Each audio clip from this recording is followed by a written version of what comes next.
Hello hi ನಮಸ್ತೆ. Welcome back to Primus IAS. ತಮ್ಮೆಲ್ಲರಿಗೂ ಗೊತ್ತು, ಇಂಟರ್ನಲ್ ರಿಸರ್ವೇಷನ್ ಒಳ ಮೀಸಲಾತಿ ಜಾರಿಗಾಗ್ತಾ ಇದೆ. ಸೊ ಇಷ್ಟರಲ್ಲೇ PSI ಮತ್ತು PC ನೋಟಿಫಿಕೇಶನ್ ಆಗೋದ್ರಲ್ಲಿದೆ. ಆ ಒಂದು ದೃಷ್ಟಿಯಿಂದ ನಮ್ಮ ಒಂದು ಸಂಸ್ಥೆಯಿಂದ ನಿಮ್ಮ ಮುಂದೆ PSIನಲ್ಲಿ 2 ಪೇಪರ್ ಇರುತ್ತೆ. ನಿಮ್ಮೆಲ್ಲರಿಗೂ ಗೊತ್ತು ಅಲ್ವಾ? PSIಯಲ್ಲಿ 2 ಪೇಪರ್ ಇರುತ್ತೆ. ಒಂದು ಪೇಪರ್ 1, ಇನ್ನೊಂದು ಪೇಪರ್ 2. ಪೇಪರ್ 1 ಅಲ್ಲಿ ಏನಿರುತ್ತೆ? It's writing. ಓಕೆ, ಬರಿಬೇಕು ನೀವಲ್ಲಿ ಏನನ್ನ 3 ಕ್ವಶನ್ಸ್ ಇರುತ್ತೆ. ಟೋಟಲ್ 4 ಕ್ವಶನ್ಸ್ ಇರುತ್ತೆ. PSI ಸಿವಿಲ್ ಅಲ್ಲಿ ಟೋಟಲ್ 4 ಪ್ರಶ್ನೆಗಳು ಇರುತ್ತೆ ಸ್ನೇಹಿತರೆ. ಓಕೆ, ಸೊ ಒಂದನೇದೇನಿರುತ್ತೆ ಎಸ್ಸೆ, ಎರಡನೇದೇನಿರುತ್ತೆ ಇಂಗ್ಲಿಷ್ ಟು ಕನ್ನಡ ಟ್ರಾನ್ಸ್ಲೇಷನ್, ಮೂರನೇ question Kannada to English translation ಭಾಷಾಂತರ. ಸೊ ನಾಲ್ಕನೇದು ಪ್ರಿಸೈಸ್ ರೈಟಿಂಗ್, ಸಂಕ್ಷಿಪ್ತ ಬರವಣಿಗೆ ಅಂತ ಹೇಳ್ತೀವಿ ಅಲ್ವಾ? ಸಂಕ್ಷಿಪ್ತ ಬರವಣಿಗೆ. ಟೋಟಲ್ಲು 4 ಪ್ರಶ್ನೆಗಳನ್ನ ಒಳಗೊಂಡಿರುತ್ತೆ ಪೇಪರ್ 1 ಅಲ್ಲಿ ಅಲ್ವಾ? ಸೊ ಎಷ್ಟು ಅಂಕ ಅಪ್ಪ ಪೇಪರ್ 1ಗೆ? 50 ಅಂಕಗಳು, 50 marks paper 1. Okay, paper 2 as usual ಏನಿರುತ್ತೆ MCQs. ಸೊ ನಾವು ಈ ಒಂದು ದೃಷ್ಟಿಯಿಂದ ಏನು ಹೇಳಕ್ ಇಷ್ಟಪಡ್ತಾ ಇದ್ದೀನಿ ಅಂತಂದ್ರೆ, ಪೇಪರ್ 1 ಈಸ್ ಮಸ್ಟ್. ಓಕೆ, ನೀವು ಲಿಸ್ಟಲ್ಲಿ ಇರ್ತೀರಾ ಅಥವಾ ಇರಲ್ಲ ಅನ್ನೋದು ಡಿಸೈಡ್ ಯಾವ್ದು ಮಾಡುತ್ತೆ ಅಂತಂದ್ರೆ PSI ಪೇಪರ್ 1 ಏನ್ ಮಾಡುತ್ತೆ? ಡಿಸೈಡ್ ಮಾಡುತ್ತೆ ಸ್ನೇಹಿತರೆ. ಯಾರು 50ಕ್ಕೆ 40 ಅಥವಾ 40ಕ್ಕಿಂತ ಹೆಚ್ಚು ಮಾರ್ಕ್ಸ್ನ ತಗೋತಿರಲ್ವಾ, 40 ಆರ್ ಮೋರ್ ಮಾರ್ಕ್ಸ್ ಅನ್ನ if you get, then your in the list almost. Okay, so ಆ ಒಂದು ದೃಷ್ಟಿಯಿಂದ ಈ ಒಂದು ಕ್ಲಾಸ್ ಅಲ್ಲಿ ನಾವು ಏನೇನು ಡಿಸ್ಕಸ್ ಮಾಡ್ತಾ ಇದೀವಿ ಅಂತಂದ್ರೆ PSI ಪೇಪರ್ 1ಗೆ ಏನೇನು ಓದಬೇಕು. ಓಕೆ, ನನ್ನ ಹೆಸರು ಅಜಯ್ ಕುಮಾರ್ ಅಂತ. ಸುಮಾರು 3.5 ವರ್ಷಗಳಿಂದ PSI ಪೇಪರ್ 1ಗೆ ಗೈಡೆನ್ಸ್ ಅನ್ನ ಕೊಡ್ತಾ ಇದ್ದೀನಿ. ಸೊ ಆ ದೃಷ್ಟಿಯಿಂದ ನಾನು ಎಸ್ಸೆನ ಹೇಗೆ ಬರಿಬೇಕು, ಎಸ್ಪೆಷಲಿ PSI ಅಂತ ಬಂದ್ರೆ, ಈಗ KS ಅಂತಂದ್ರೆ ಅದ್ರ ಫಾರ್ಮೆಟ್ ಬೇರೆ ಇರುತ್ತೆ, ಅದ್ರ ಪೇಜಸ್ಗಳು ಡಿಫ್ರೆಂಟ್ ಇರುತ್ತೆ, ಬರೆಯುವಂಥ ಮಾಹಿತಿ ಕಮ್ಮಿ ಇರುತ್ತೆ. IAS ಅಂದ್ರೆ ಬೇರೆ ಇರುತ್ತೆ, PSI ಕೂಡ ಬೇರೆ ಇರುತ್ತೆ. ಓಕೆ, ಸೊ ಆ ಒಂದು ದೃಷ್ಟಿಯಿಂದ PSIಗೆ ಎಸ್ಸೆನ ಹೇಗೆ ಬರಿಬೇಕು, ಯಾವ್ಯಾವ ರೀತಿಯ ಎಸ್ಸೆಗಳು ಬರ್ಬೋದು. ಸೊ ಒಂದು ಎಸ್ಸೆ, ಈಗ ಕರೆಂಟ್ ಇಶ್ಯೂ ಇರೋದ್ರಿಂದ ಒಂದು ಕರೆಂಟ್ ಅಫೇರ್ಸ್ ಅಲ್ಲಿ ಇರುವಂತಹ ಒಂದು ಪ್ರಬಂಧವನ್ನ, ಒಂದು ಎಸ್ಸೆಯನ್ನ ಈ ಒಂದು ಕ್ಲಾಸ್ ಅಲ್ಲಿ ನಾನು ಏನ್ ಮಾಡ್ತಾ ಇದ್ದೀನಿ? ಡಿಸ್ಕಸ್ ಮಾಡ್ತಾ ಇದ್ದೀನಿ. ಸೊ ಎಸ್ಸೆ ಆದಮೇಲೆ ಟ್ರಾನ್ಸ್ಲೇಷನ್ ಮತ್ತೆ ಪ್ರಿಸೈಸ್ ರೈಟಿಂಗ್ ಅನ್ನ ಬೇರೆ ಫ್ಯಾಕಲ್ಟಿ ಬಂದು ಟ್ರಾನ್ಸ್ಲೇಷನ್ ಅಂದ್ರೆ ಏನು, ಟ್ರಾನ್ಸ್ಲೇಷನ್ ಯಾವ ತರ ಮಾಡಬೇಕು, ಭಾಷಾಂತರವನ್ನ Kannada to English, English to Kannada, ಮತ್ತೆ ಸಂಕ್ಷಿಪ್ತ ಬರವಣಿಗೆಯನ್ನ ಯಾವ ತರ ಬರಿಬೇಕು ಅನ್ನೋದನ್ನ ಒಂದಿಷ್ಟು ಎಕ್ಸಾಂಪಲ್ಸ್ ಥ್ರೂ ನಿಮಗೆ ಅದರ್ ಫ್ಯಾಕಲ್ಟಿ ನಿಮ್ಮ ಮುಂದೆ ಅದನ್ನ ಉಣಬಡಿಸ್ತಾರೆ ಸ್ನೇಹಿತರೆ. ಶುರು ಮಾಡೋಣವಾ? ಸೊ ಯಾವ ರೀತಿ ಆಗಿರುತ್ತೆ ಅಂತ ಆಲ್ರೆಡಿ ಹೇಳಿದೆ. PSI 2 ಪೇಪರ್ನ ಹೊಂದಿರುತ್ತೆ, ಸಿವಿಲ್ ಒಂದು ಪೇಪರ್ 1 ಮತ್ತೆ ಪೇಪರ್ 2. ಪೇಪರ್ 1 ಅಲ್ಲಿ 4 ಪ್ರಶ್ನೆಗಳು, ಎಸ್ಸೆ ಪ್ರಬಂಧ, ಒಂದು Kannada to English translation, English to Kannada translation ಒಂದು. ಓಕೆ, ಇದೆಷ್ಟಿರುತ್ತಪ್ಪ? ಎಸ್ಸೆ ಎಷ್ಟು ಮಾರ್ಕ್ಸಿಗಿರುತ್ತೆ? 20 ಅಂಕಗಳು, 20 ಮಾರ್ಕ್ಸಿಗಿರುತ್ತೆ. ಕನ್ನಡ ಟು ಇಂಗ್ಲಿಷ್ ಭಾಷಾಂತರ, ಕನ್ನಡ ಟು ಇಂಗ್ಲಿಷ್ ಟ್ರಾನ್ಸ್ಲೇಷನ್ಗೆ ಎಷ್ಟು ಮಾರ್ಕ್ಸ್ ಇರುತ್ತೆ? 10 ಮಾರ್ಕ್ಸ್ ಇರುತ್ತೆ. ಓಕೆ, ಕನ್ನಡ ಟು ಇಂಗ್ಲಿಷ್ ಎಷ್ಟಿರುತ್ತೆ ಮಾರ್ಕ್ಸು? 10 ಮಾರ್ಕ್ಸ್ ಇರುತ್ತೆ. ಆಯ್ತಾ? ಈಗ ಇಂಗ್ಲಿಷ್ ಟು ಕನ್ನಡ ಎಷ್ಟಿರುತ್ತೆ? 10 ಮಾರ್ಕ್ಸ್ ಇರುತ್ತೆ. ಪ್ರಿಸೈಸ್ ರೇಟಿಂಗ್ ಎಷ್ಟಿರುತ್ತೆ? 10 ಮಾರ್ಕ್ಸ್ ಇರುತ್ತೆ. ಟೋಟಲ್ ಎಷ್ಟು ಮಾರ್ಕ್ಸ್ ಅಪ್ಪ ಪೇಪರ್ 1? 50 ಮಾರ್ಕ್ಸು. ಇದು ನೆನ್ಪಿಟ್ಕೊಳ್ಳಿ ಸ್ನೇಹಿತರೆ. ಆಯ್ತಾ? ಟೋಟಲ್ ಎಷ್ಟು ಮಾರ್ಕ್ಸು? 50 ಮಾರ್ಕ್ಸು. ಯಾವುದು? ಪೇಪರ್ 1. ರೈಟ್? ಸೊ ಯಾವ ರೀತಿ ಎಸ್ಸೆನ ಬರಿಬೇಕು ಏನು ಅಂತ ಅನ್ನೋದನ್ನ ಈ ಒಂದು ಕ್ಲಾಸ್ ಅಲ್ಲಿ ನಾವು ಡಿಸ್ಕಸ್ ಮಾಡೋಣ. ಓಕೆ, ಯೂಶಲಿ ಹೇಳ್ತೀವಿ ಪ್ರಬಂಧ ಅಂದ್ರೆ ಓವರ್ ಆಲ್ ಆಗಿ ನಮ್ದು 3 ಭಾಗಗಳನ್ನ ಹೊಂದಿರುತ್ತೆ. 3 ಏನು ಪಾರ್ಟ್ಸ್ ಇರುತ್ತೆ ಒಂದು ಎಸ್ಸೆನಲ್ಲಿ. There are 3 parts. ಒಂದು ಪೀಠಿಕೆ ಅಂತ ಹೇಳ್ತೀವಿ, ಅಂತಂದ್ರೆ ಇಂಟ್ರಡಕ್ಷನ್. ಓಕೆ, ಇಂಟ್ರಡಕ್ಷನ್ ನ ಎಷ್ಟು ತರ ಬರೀಬಹುದು, ಇಂಟ್ರಡಕ್ಷನ್ ನ ಯಾವ ತರ ಬರೀಬೇಕು, ಎಷ್ಟು ತರ ಇದಾವೆ ಏನು ಅನ್ನೋದನ್ನು ಕೂಡ ನೆಕ್ಸ್ಟ್ ಹೇಳ್ತೀನಿ. ಬಟ್ ಈಗ ಜಸ್ಟ್ ಎಸ್ಸೆ ಸ್ಟ್ರಕ್ಚರ್ ಯಾವ ತರ ಇರಬೇಕು ಅನ್ನೋದನ್ನ I am explaining. Okay, second part ಏನು ಬರುತ್ತೆ? ಮುಖ್ಯ ಭಾಗ. ಪ್ರಬಂಧದ ಮುಖ್ಯ ಭಾಗ ಅಂದ್ರೆ ಬಾಡಿ ಅಂತ ಕರಿತೀವಿ. ಓಕೆ, ನೋಡಿ ಇಲ್ಲೇ ಟ್ರಾನ್ಸ್ಲೇಷನ್ ಒಂದು ಹೇಳ್ತೀನಿ. ಭಾಷಾಂತರ ಮಾಡಬೇಕಾದ್ರೆ, ಟ್ರಾನ್ಸ್ಲೇಷನ್ ಮಾಡಬೇಕಾದ್ರೆ ವರ್ಡ್ ಟು ವರ್ಡ್ ಮಾಡಬಾರ್ದು ಯಾವತ್ತೂ ಕೂಡ. ಇದನ್ನ ನೆನ್ಪಿಟ್ಕೊಳ್ಳಿ, ವರ್ಡ್ ಟು ವರ್ಡ್ ಮಾಡಬಾರ್ದು. ಓಕೆ, ವರ್ಡ್ ಟು ವರ್ಡ್, ಈ ಒಂದು ವರ್ಡಿಂಗ್ ಇದೆ ಅದೇ ವರ್ಡ್ ಮಾಡಿಬಿಟ್ರೆ ಏನಾಗುತ್ತೆ ಗೊತ್ತಾ, ತಪ್ಪಾಗುತ್ತೆ. ಅದಕ್ಕೆ ಭಾಷಾಂತರ ಅನ್ನೋಕ್ಕಿಂತ ಅದನ್ನೇನಿರಬೇಕು, ಕಂಟೆಕ್ಸ್ಚುವಲ್ ಟ್ರಾನ್ಸ್ಲೇಷನ್, ಭಾವಾಂತರವಾಗಿರಬೇಕು. ಆ ಸಂದರ್ಭಕ್ಕೆ ತಕ್ಕಂಗೆ ನೀವು ಅದನ್ನ ಏನ್ ಮಾಡ್ಬೇಕಾಗತ್ತೆ, ಚೇಂಜ್ ಮಾಡ್ಬೇಕಾಗತ್ತೆ. ಓಕೆ, ಈಗ ನೋಡಿ ಇಲ್ಲಿ ಬಾಡಿ ಅಂತ ಅಂದೆ, ಇಲ್ಲಿ ನಾನು ದೇಹ ಅಂತ ಅನ್ನಕ್ಕಾಗತ್ತಾ? ಅಂದ್ರೆ ಅದು ತಪ್ಪಾಗುತ್ತೆ, ತಪ್ಪು ಟ್ರಾನ್ಸ್ಲೇಷನ್, ತಪ್ಪು ಭಾಷಾಂತರ ಅದು. ಸೊ ಈ ಒಂದು ಕಂಟೆಕ್ಸ್ಟಿಗೆ, ಈ ಒಂದು ಎಸ್ಸೆ ಕಂಟೆಕ್ಸ್ಟಿಗೆ ಬಾಡಿ ಅಂತಂದ್ರೇನು, ಪ್ರಬಂಧದ ಮುಖ್ಯ ಭಾಗ ಅಂತಂದಾಗೆ. ಸೊ ಆ ರೀತಿಯಾಗಿ ಮಾಡಬೇಕು, ರೈಟ್? ಜಸ್ಟ್ ಇದು ಗೊತ್ತಿರ್ಲಿ ಅಂತ ಹೇಳಿದೆ ಅಷ್ಟೇ. ಓಕೆ, ಸೊ ಇಂಟ್ರೊಡಕ್ಷನ್ ಇರುತ್ತೆ, ಬಾಡಿ ಇರುತ್ತೆ, ಥರ್ಡ್ ಪಾರ್ಟ್ ಯಾವುದು, ಕನ್ಕ್ಲೂಷನ್, ಉಪಸಂಹಾರ ಅಂತ ಹೇಳ್ತೀವಿ, ಕನ್ಕ್ಲೂಷನ್. ಸೊ ಎಷ್ಟು ರೀತಿ ಕನ್ಕ್ಲೂಷನ್ ಬರಿಬೋದು, ಬಾಡಿ ಯಾವ ತರ ಇರಬೇಕು, ರೈಟ್? ಆಮೇಲೆ ಇಂಟ್ರೊಡಕ್ಷನ್ ಅನ್ನ ಎಷ್ಟು ತರ ಇಂಟ್ರೊಡಕ್ಷನ್ ನೀವು ಬರಿಬೋದು ಅನ್ನೋದನ್ನ ಪ್ರತಿಯೊಂದನ್ನು ನಾವು ನೋಡ್ತಾ ಹೋಗೋಣ ಸ್ನೇಹಿತರೆ. ಓಕೆ, ನೋಡಿ ಟೈಪ್ಸ್ ಆಫ್ ಇಂಟ್ರೊಡಕ್ಷನ್. ಎಷ್ಟು ತರಹದ ಇಂಟ್ರೊಡಕ್ಷನ್ ನ ಬರಿಬೋದು ನೀವು ಸ್ನೇಹಿತರೆ, ಎಷ್ಟು ತರ. ಪೀಠಿಕೆ ಅಂತ ಕರಿತೀವಿ ಕನ್ನಡದಲ್ಲಿ, ಏನಂತೀವಿ ಅದಕ್ಕೆ, ಪೀಠಿಕೆ ಅಂತ ಅಂತೀವಿ, ಆಯ್ತಾ? ಸೊ ಎಷ್ಟು ತರ ಬರಿಬೋದು ನೀವು ಇಂಟ್ರೊಡಕ್ಷನ್? ಓಕೆ, ಒಂದು, ಓಕೆ, ಏನ್ ಮಾಡ್ಬೋದು, ಡೆಫಿನಿಷನ್ ಅಂದ್ರೆ ಅದು ಅಂದ್ರೆ ಏನು ಅಂತ ವ್ಯಾಖ್ಯಾನಿಸುವುದರ ಮುಖಾಂತರ. ಈ ಫಾರ್ ಎಕ್ಸಾಂಪಲ್ ಒಂದು ಕಾನ್ಸೆಪ್ಟ್ ಬರುತ್ತೆ, ಈಗ ಕಮ್ಯುನಲಿಸಮ್ ಅಂತ ಬರುತ್ತೆ, ಕೋಮುವಾದ ಅಂತ ಬರುತ್ತೆ ಒಂದು ಕಾನ್ಸೆಪ್ಟ್. ಓಕೆ, ಕಮ್ಯುನಲಿಸಮ್, ಕೋಮುವಾದ ಅಂತ ಕರಿತೀವಿ. ಆ ತರದ್ ಎಸ್ಸೆ ಬಂದ್ರೆ ಏನ್ ಮಾಡ್ಬೇಕು, ಕೋಮುವಾದ ಅಂದ್ರೆ ಏನು ಅಂತ ಹೇಳಿ ನೀವು ಶುರು ಮಾಡಿದ್ರೆ, so will get good marks. Okay, ಈಗ ಬಡತನದ ರಿಲೇಟೆಡ್ ಎಸ್ಸೆ ಬರುತ್ತೆ, ಅವಾಗ ಕೋಟ್ ಬೇಸ್ಡ್ ಅಂದ್ರೆ ಒಂದು ಏನ್ ಮಾಡ್ಬೇಕು, ಒಂದು ಉಲ್ಲೇಖಿಸಬೇಕು. ಕೋಟ್, ಪವರ್ಟಿ, ಬಡತನ. ಗಾಂಧೀಜಿಯವರು ಒಂದು ಮಾತು ಹೇಳ್ತಾರೆ, ಏನು, poverty is the worst form of violence. ಬಡತನದಕ್ಕಿಂತ ಹಿಂಸೆ ಮತ್ತೊಂದಿಲ್ಲ ಅಂತ ಹೇಳ್ತಾರೆ ಅಲ್ವಾ? ಈಗ ಬಡತನ ರಿಲೇಟೆಡ್ ಪ್ರಬಂಧ ಬಂದ್ರೆ, ಬಡತನ ರಿಲೇಟೆಡ್, ಪವರ್ಟಿ ರಿಲೇಟೆಡ್ ಎಸ್ಸೆಸ್ ಬಂದ್ರೆ, then you have to write quote based. ಒಂದು ಕೋಟ್ ಅನ್ನು ಮೆನ್ಷನ್ ಮಾಡಿ ಬರಿಬೇಕು. ಸೊ ಇದನ್ನೇ ನಾವು ನೆಕ್ಸ್ಟ್ ಶೀಘ್ರದಲ್ಲೇ ಏನಾಗುತ್ತೆ, ಒಂದು PSI ಕ್ರಾಶ್ ಕೋರ್ಸ್ ಅನ್ನು ಕೂಡ ನಾವು ಶುರು ಮಾಡ್ತಾ ಇದೀವಿ. ಅಲ್ಲಿ ನೀವು ಯಾವುದಕ್ಕೆ ಕೋಟನ್ನ ಬಳಸಬೇಕು, ಯಾವುದಕ್ಕೆ ಡೆಫಿನಿಷನ್ ಬಳಸಬೇಕು, ಎಲ್ಲಿ ಸ್ಟೋರಿ ಹೇಳಬೇಕು ಕತೆ ಆಧಾರಿತ, ಎಲ್ಲಿ ಫ್ಯಾಕ್ಟ್ಸ್ ಅಥವಾ ಸ್ಟ್ಯಾಟಿಸ್ಟಿಕ್ಸ್ ಬರಿಬೇಕಾಗತ್ತೆ, ಎಲ್ಲಿ ಹಿಸ್ಟಾರಿಕಲ್ ಬ್ಯಾಕ್ಗ್ರೌಂಡ್ ನ ತಗೊಂಡು ಬರಿಬೋದು ಅನ್ನೋದನ್ನ ಪ್ರತಿಯೊಂದನ್ನು ಏನ್ ಮಾಡ್ತೀನಿ, ನಾನು ಹೇಳ್ಕೊಡ್ತೀನಿ, ಆಯ್ತಾ? ಸೊ ಕೋಟ್ ಬೇಸ್ಡ್ ಬರಿಬಹುದು. ಸ್ಟೋರಿ ಟೆಲ್ಲಿಂಗ್, ಈಗ ಒಂದು ಯಾವುದೋ ಒಂದು ಸ್ಟೋರಿ ಅಪ್ಪ, ಈಗ ಬಡತನ ರಿಲೇಟೆಡ್ ಬಂದ್ರೆ ಒಂದು ಸ್ಟೋರಿನ ಮುಖಾಂತರ ಹೇಳ್ಬೋದು. ಅಥವಾ ರೀಜನಲ್ ಇಂಬ್ಯಾಲೆನ್ಸ್ ಅಂತ ಬರುತ್ತೆ, ಕರ್ನಾಟಕದಲ್ಲಿ ಪ್ರಾದೇಶಿಕ ಅಸಮತೋಲನ ಅಂತ ಇದೆ ಅಲ್ವಾ? ಕರ್ನಾಟಕದಲ್ಲಿ ಪ್ರಾದೇಶಿಕ ಅಸಮತೋಲನ ಅಂತಂದ್ರೆ ರೀಜನಲ್ ಇಂಬ್ಯಾಲೆನ್ಸ್ ಅಂತ ಹೇಳ್ತೀವಿ. ಏನ್ ಹೇಳ್ತೀವಿ? Regional imbalance. ಸೊ ಆ ರೀಜನಲ್ ಇಂಬ್ಯಾಲೆನ್ಸ್ ಅಂತ ಬಂದಾಗ, ರೀಜನಲ್ ಇಂಬ್ಯಾಲೆನ್ಸ್ ಅಂದ್ರೆ ಏನು ಕರ್ನಾಟಕದಲ್ಲಿ ಅಂದ್ರೆ, ಉತ್ತರ ಕರ್ನಾಟಕ ಅಭಿವೃದ್ಧಿ ಕಮ್ಮಿ ಇದೆ, ದಕ್ಷಿಣ ಕರ್ನಾಟಕ ಅಂದ್ರೆ ಈ ಕಡೆ ಬೆಂಗಳೂರು, ಮೈಸೂರು, ಹಾಸನ, ಶಿವಮೊಗ್ಗ ಈ ಕಡೆ ಭಾಗ ಏನಿದಾವೆ, ತುಮಕೂರು ಭಾಗ ಅಭಿವೃದ್ಧಿ ಜಾಸ್ತಿ ಹೊಂದಿದೆ, ಡೆವಲಪ್ಮೆಂಟ್ ಜಾಸ್ತಿ ಆಗಿದೆ. ಸೊ ಇದು ರೀಜನಲ್ ಇಂಬ್ಯಾಲೆನ್ಸ್ ಇದೆ, ರೀಜನಲ್ ಡಿಸ್ಪ್ಯಾರಿಟೀಸ್ ಇದೆ ಅಂತ ಹೇಳ್ತೀವಿ ಅಲ್ವಾ? ಅದಕ್ಕೆ ಒಂದು ಕಥೆನ ನೀವು ತಗೊಂಡ್ಬರ್ಬೋದು. ಯಾದಗಿರಿ ಜಿಲ್ಲೆ ಯಾಕೆ ಹಿಂದುಳಿದಿದೆ, ಯಾಕೆ ಶಿಕ್ಷಣದಲ್ಲಿ ಒಂದಿಷ್ಟು ಹಿಂದುಳಿದಿದೆ, ಬಡತನದಲ್ಲಿ ನಂಬರ್ 1. ಓಕೆ, ಅಲ್ಲಿ ಒಂದು ಸ್ಟೋರಿನ ಕ್ರಿಯೇಟ್ ಮಾಡಿ, ಯಾದಗಿರಿ ಈ ತರ ಇದೆ, ಬೆಂಗಳೂರು ಈ ತರ ಇದೆ ಅಂತ ಒಂದು ಸ್ಟೋರಿನ ಕ್ರಿಯೇಟ್ ಮಾಡಿ ನೀವು ಇಂಟ್ರೊಡಕ್ಷನ್ ಬರೆದ್ರೆ you will get good marks, right? So ಸ್ಟೋರಿನ ಮುಖಾಂತರ ನೀವು ಸ್ಟಾರ್ಟ್ ಮಾಡ್ಬೋದು. ಈಗ ಸ್ಟ್ಯಾಟಿಸ್ಟಿಕ್ಸ್, ಓಕೆ, ಒಂದು ಏನ್ ಮಾಡ್ಬೋದು, ಅಂಕಿ ಅಂಶಗಳನ್ನ ಕೊಡುವುದರ ಮುಖಾಂತರ ಅಂಕಿ ಅಂಶಗಳನ್ನ ಕೊಡ್ಬೋದು. ನೀವು ಯಾವುದಕ್ಕೆ ಅಂಶಗಳನ್ನ ಕೊಡ್ಬೋದು? ಈಗ ಶಿಕ್ಷಣದ ರಿಲೇಟೆಡ್ ಎಸ್ಸೆ ಬಂದ್ರೆ, ಎಜುಕೇಶನ್ ರಿಲೇಟೆಡ್ ಎಸ್ಸೆ ಬಂದ್ರೆ ಅಲ್ಲಿ ನೀವೇನ್ ಮಾಡ್ಬೋದು, ಅಂಕಿ ಅಂಶಗಳನ್ನ ಕೊಟ್ಟು ಮಾಡ್ಬೋದು. ಹೆಲ್ತ್ ರಿಲೇಟೆಡ್ ಬಂದ್ರೆ ಅಂಕಿ ಅಂಶಗಳನ್ನ ಕೊಡ್ಬೋದು. ಈಗ ಡೆವಲಪ್ಮೆಂಟ್, ಅಭಿವೃದ್ಧಿ, ಹ್ಯೂಮನ್ ಡೆವಲಪ್ಮೆಂಟ್, ಅಭಿವೃದ್ಧಿ ರಿಲೇಟೆಡ್ ಬಂದ್ರೆ ಹ್ಯೂಮನ್ ಡೆವಲಪ್ಮೆಂಟ್ ಇಂಡೆಕ್ಸ್ ಅಂತ ಇದೆ, ಅದರ ರಿಲೇಟೆಡ್ ಅಂಕಿ ಅಂಶ, ಭಾರತ ಎಷ್ಟನೇ ರ್ಯಾಂಕ್ ಇದೆ, ಎಜುಕೇಶನ್ಗೆ ಎಷ್ಟು ಪರ್ಸೆಂಟೇಜ್ ಆಫ್ GDP ಯನ್ನ ಇನ್ವೆಸ್ಟ್ ಮಾಡ್ತಾ ಇದೆ ನಮ್ಮ ಗೌರ್ಮೆಂಟು ಅನ್ನೋದನ್ನು ಕೂಡ ಏನ್ ಮಾಡ್ಬೋದು ನೀವು, ಆ ಸ್ಟ್ಯಾಟಿಸ್ಟಿಕ್ಸ್ ಅಂಕಿ ಅಂಶಗಳನ್ನ ಬರೆದು ನೀವೇನ್ ಮಾಡ್ಬೋದು, ಇಂಟ್ರೊಡಕ್ಷನ್ ನ ಪೀಠಿಕೆಯನ್ನ ಬರಿಬಹುದು. ನೆಕ್ಸ್ಟ್ ಹಿಸ್ಟಾರಿಕಲ್ ಬ್ಯಾಕ್ಗ್ರೌಂಡ್, ಐತಿಹಾಸಿಕ ಹಿನ್ನೆಲೆ.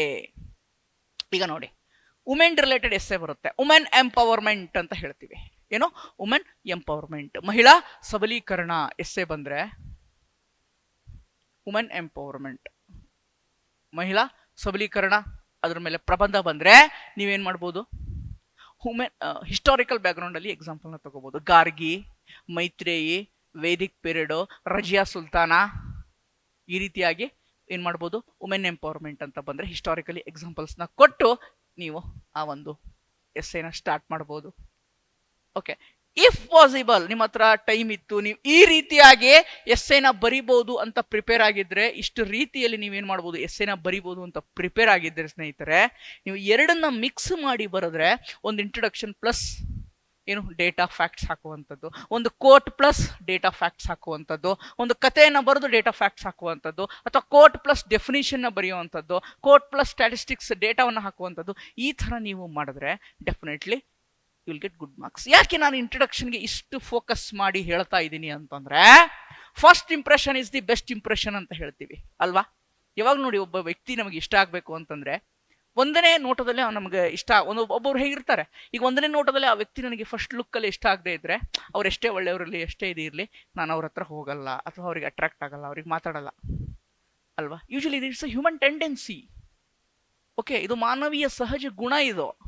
ಅದೇ ರೀತಿ ಇಂಟ್ರೊಡಕ್ಷನ್ನೇ ನೀವು ಚೆನ್ನಾಗಿ ಬರೆದ್ರೆ ಇಂಪ್ರೆಷನ್ ಚೆನ್ನಾಗಿರುತ್ತೆ, ಅವ್ರಿಗೂ ನೆಕ್ಸ್ಟ್ ಓದಬೇಕು ಅಂತ ಏನನ್ಸುತ್ತೆ, ಚೆನ್ನಾಗಿ ಅನ್ಸುತ್ತೆ. ಇಫ್ ನೀವು ಇಂಟ್ರೊಡಕ್ಷನ್ ಏನಾದರೂ ಚೆನ್ನಾಗಿ ಬರೀದೇ ಇದ್ರೆ ಏನಾಗುತ್ತೆ, ನೆಕ್ಸ್ಟ್ ನೀವು ಎಷ್ಟೇ ಚೆನ್ನಾಗಿ ಬರೀರಿ, ಎಷ್ಟೇ ಡೇಟಾ ಹಾಕಿ, ಫ್ಯಾಕ್ಟ್ಸ್ ಹಾಕಿ, ಎಕ್ಸಾಂಪಲ್ಸ್ ಹಾಕಿ, ಏನಾದರೂ ಹಾಕಿ, ಅದನ್ನು ಓದಕ್ಕೆ ಅವರಿಗೆ ಅಷ್ಟಾಗಿ ಏನಾಗಲ್ಲ, ಮನಸ್ಸು ಬರಲ್ಲ. ಅದಕ್ಕೆ ಹೇಳ್ತೀನಿಲ್ಲ, first impression is the best impression. Okay, ಮೊದಲ ಇದರಲ್ಲೇ ಏನು ಮಾಡ್ಬೇಕು, ನೀವು ಚೆನ್ನಾಗಿ ಬರೆಯುವಂಥದ್ದನ್ನ ಕರಗತಗೊಳಿಸಿಕೊಳ್ಳಬೇಕು. ರೈಟ್, ಗೊತ್ತಾಯ್ತಾ ಸ್ನೇಹಿತರೆ? ಇದು ಇಂಟ್ರೊಡಕ್ಷನ್. ಇಷ್ಟು ಥರ ನೀವೇನು ಮಾಡ್ಬೋದು, ಇಂಟ್ರೊಡಕ್ಷನ್ ಅನ್ನ ಬರಿಬೋದು. ನೆಕ್ಸ್ಟ್ ಅಪ್ಪ ಏನಿದೆ, ಒಂದು ಸೆಕೆಂಡ್, ನೆಕ್ಸ್ಟ್ ಏನಿದೆ, ಬಾಡಿ ಹೇಳಿದ್ನಲ್ವಾ, ಮುಖ್ಯ ಭಾಗ ಅಂತ ಹೇಳಿದೆ ನಾನು ನಿಮಗೆ ಅಲ್ವಾ. ಸೊ ಮುಖ್ಯ ಭಾಗ, ಈ ಮುಖ್ಯ ಭಾಗದಲ್ಲಿ ಏನನ್ನು ಕವರ್ ಮಾಡಬೇಕು ಅಂದ್ರೆ, again it's depend on essay. ಯಾವ ಎಸ್ಸೆಯನ್ನ ಕೊಟ್ಟಿರ್ತಾರೆ, ಯಾವ ಟಾಪಿಕ್ ಮೇಲೆ ಎಸ್ಸೆಯನ್ನ ಕೊಟ್ಟಿರ್ತಾರೆ ಅಲ್ವಾ, ಅದ್ರ ಮೇಲೆ ಏನಾಗಬೇಕು, ಡಿಪೆಂಡ್ ಆಗಬೇಕು. It's depend on that again. Okay, ಇಷ್ಟು ಮಲ್ಟಿಪಲ್ ಪರ್ಸ್ಪೆಕ್ಟಿವ್ ಅಲ್ಲಿ ಬರೆಯಕ್ಕೆ ನೀವೇನ್ ಮಾಡಬೇಕು, ಬಹು ಆಯಾಮದಲ್ಲಿ ಆ ಒಂದು ಎಸ್ಸೆಯನ್ನ ಬರೆಯಕ್ಕೆ ಪ್ರಯತ್ನವನ್ನ ಪಡಬೇಕು. ಮಲ್ಟಿ ಡೈಮೆನ್ಷನ್ ಅಥವಾ ಮಲ್ಟಿ ಪರ್ಸ್ಪೆಕ್ಟಿವ್ ಅಂತ ಹೇಳ್ತೇನೆ. ರೈಟ್, ಸೊ ಹೇಗೆ ಮಲ್ಟಿ ಪರ್ಸ್ಪೆಕ್ಟಿವ್, ಆ ಎಸ್ಸೆನಲ್ಲಿ ಹಿಸ್ಟಾರಿಕಲ್ ಪರ್ಸ್ಪೆಕ್ಟಿವ್ ಅನ್ನ ಏನಾದರೂ ತರಕ್ಕೆ ಒಂದು ಪಾಸಿಬಿಲಿಟಿ ಇದ್ರೆ, ಐತಿಹಾಸಿಕ ಅಂಶಗಳನ್ನ ಅಲ್ಲಿ ಉಲ್ಲೇಖ ಮಾಡುವಂಥದ್ದಿದ್ರೆ ಮಾಡಬಹುದು. ಆ ಒಂದು ಎಸ್ಸೆಗೆ ನೀವು ರಾಜಕೀಯವಾಗಿ ಅಂದ್ರೆ political or administrative or governance related ಏನಾದರೂ ಆಡಳಿತಕ್ಕೆ ಸಂಬಂಧಪಟ್ಟಂತ ವಿಷಯಗಳನ್ನ ಏನಾದರೂ ಅಲ್ಲಿ ಆಡ್ ಮಾಡ್ಬೇಕಂತ ನಿಮಗೆ ಅಲ್ಲಿ ಪಾಸಿಬಿಲಿಟಿ ಸ್ಕೋಪ್ ಇತ್ತಂದ್ರೆ you can add. Okay, next ಆರ್ಥಿಕ ಉಲ್ಲೇಖಗಳು, ಸಾಮಾಜಿಕ, ಅದೇ ರೀತಿ social related causes, social related ಥಿಂಗ್ಸ್ಗಳನ್ನ ಅಲ್ಲಿ ಉಲ್ಲೇಖ ಮಾಡಕ್ಕೆ ಏನಾದರೂ ಪಾಸಿಬಿಲಿಟೀಸ್ ಇದ್ರೆ you can add those things. Okay, ಅದೇ ರೀತಿ ಎಥಿಕಲ್ ಥಿಂಗ್ಸ್. ಎಥಿಕಲ್ ಅಂದ ತಕ್ಷಣ ಒಂದೇನು ಬರುತ್ತೆ ನೋಡಿ, usually ethical are philosophies essays, okay, ತಾತ್ವಿಕತೆ ಅಂತ ಹೇಳ್ತೀವಿ. ತಾತ್ವಿಕತೆ ಮತ್ತೆ ನೈತಿಕತೆಗೆ ಸಂಬಂಧಪಟ್ಟಂತಹ ಪ್ರಬಂಧಗಳು UPSC ನಲ್ಲಿ ಕೇಳ್ತಾರೆ. ಬಟ್ PSI 545 ಎಸ್ಸೆ ನಲ್ಲಿ ಏನು ಎಕ್ಸಾಮ್ ಅಲ್ಲಿ ಪೇಪರ್ 1 ಅಲ್ಲಿ ಏನು ಕೇಳಿದ್ದ, ಒಂದು ಇದು ಬ್ಲಾಕ್ ಚೈನ್ ಟೆಕ್ನಾಲಜಿ ಕೇಳಿದ್ದ, ಡೆಮೋಕ್ರಸಿ ಬಗ್ಗೆ ಕೇಳಿದ್ದ. ಓಕೆ, ಇನ್ನೂ ಒಂದು ಆ್ಯಡ್ ಮಾಡಿದ್ದ ಅಲ್ಲಿ ನನ್ಗೆ ನೆನಪಿರೋ ಹಾಗೆ, ಯಾವುದು, ಹ್ಯಾಪಿನೆಸ್.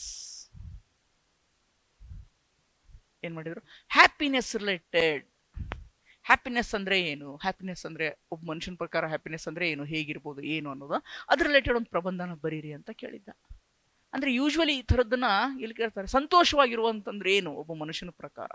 ನನಗೆ ಸಂತೋಷವಾಗಿರೋದು, ನನಗೆ ಟೀಚ್ ಮಾಡ್ತಾ ಇದ್ದೀನಿ, ನನಗೆ ಸಂತೋಷ ಇದೆ. ಒಬ್ರಿಗೆ ಟೀಚಿಂಗ್ ಅಂದ್ರೆ ಬೋರಿಂಗು ಅಲ್ವಾ.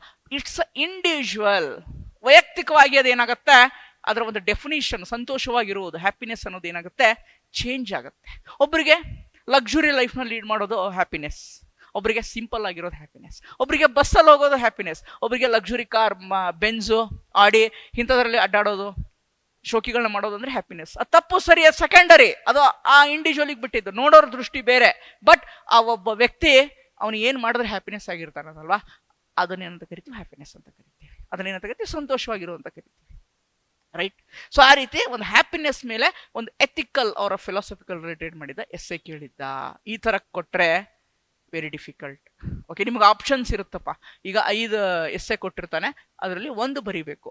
PSI ಯೂಶುವಲಿ ಇಲ್ಲಿ ತನಕ ಹಾಗೆ ಮಾಡಿದ್ದಾನೆ. ಬಟ್ ಮೊನ್ನೆ ನೀವು KS ಮೇನ್ಸ್ ಹೋದ್ರೆ ಲಾಸ್ಟ್ ಇಯರ್ ಆಯ್ತಲ್ಲ KS 2025 ಮೇನ್ಸ್ ಅಲ್ಲಿ ಹೋದ್ರೆ there is no options. 2 essay ಬರೀಬೇಕಾಗಿತ್ತು, ಪಾರ್ಟ್ 1 ಪಾರ್ಟ್ 2 ಅಂತ.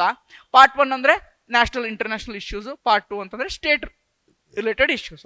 ಪಾರ್ಟ್ 1 ಅಲ್ಲಿ ಏನ್ ಕೊಟ್ಟಿದ್ದ, OTT related.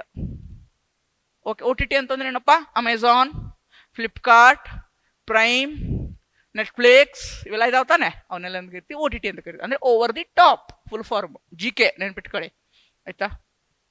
Over the top ಅಂತ ಕರಿತೀವಿ OTT. ಆಪ್ಷನ್ಸ್ ಇಲ್ಲ, ಇದನ್ನೇನು ಕೊಟ್ಟಿದ್ನಲ್ವಾ ಇದನ್ನೇ ಬರಿಬೇಕು. There is no options in that, you have to right.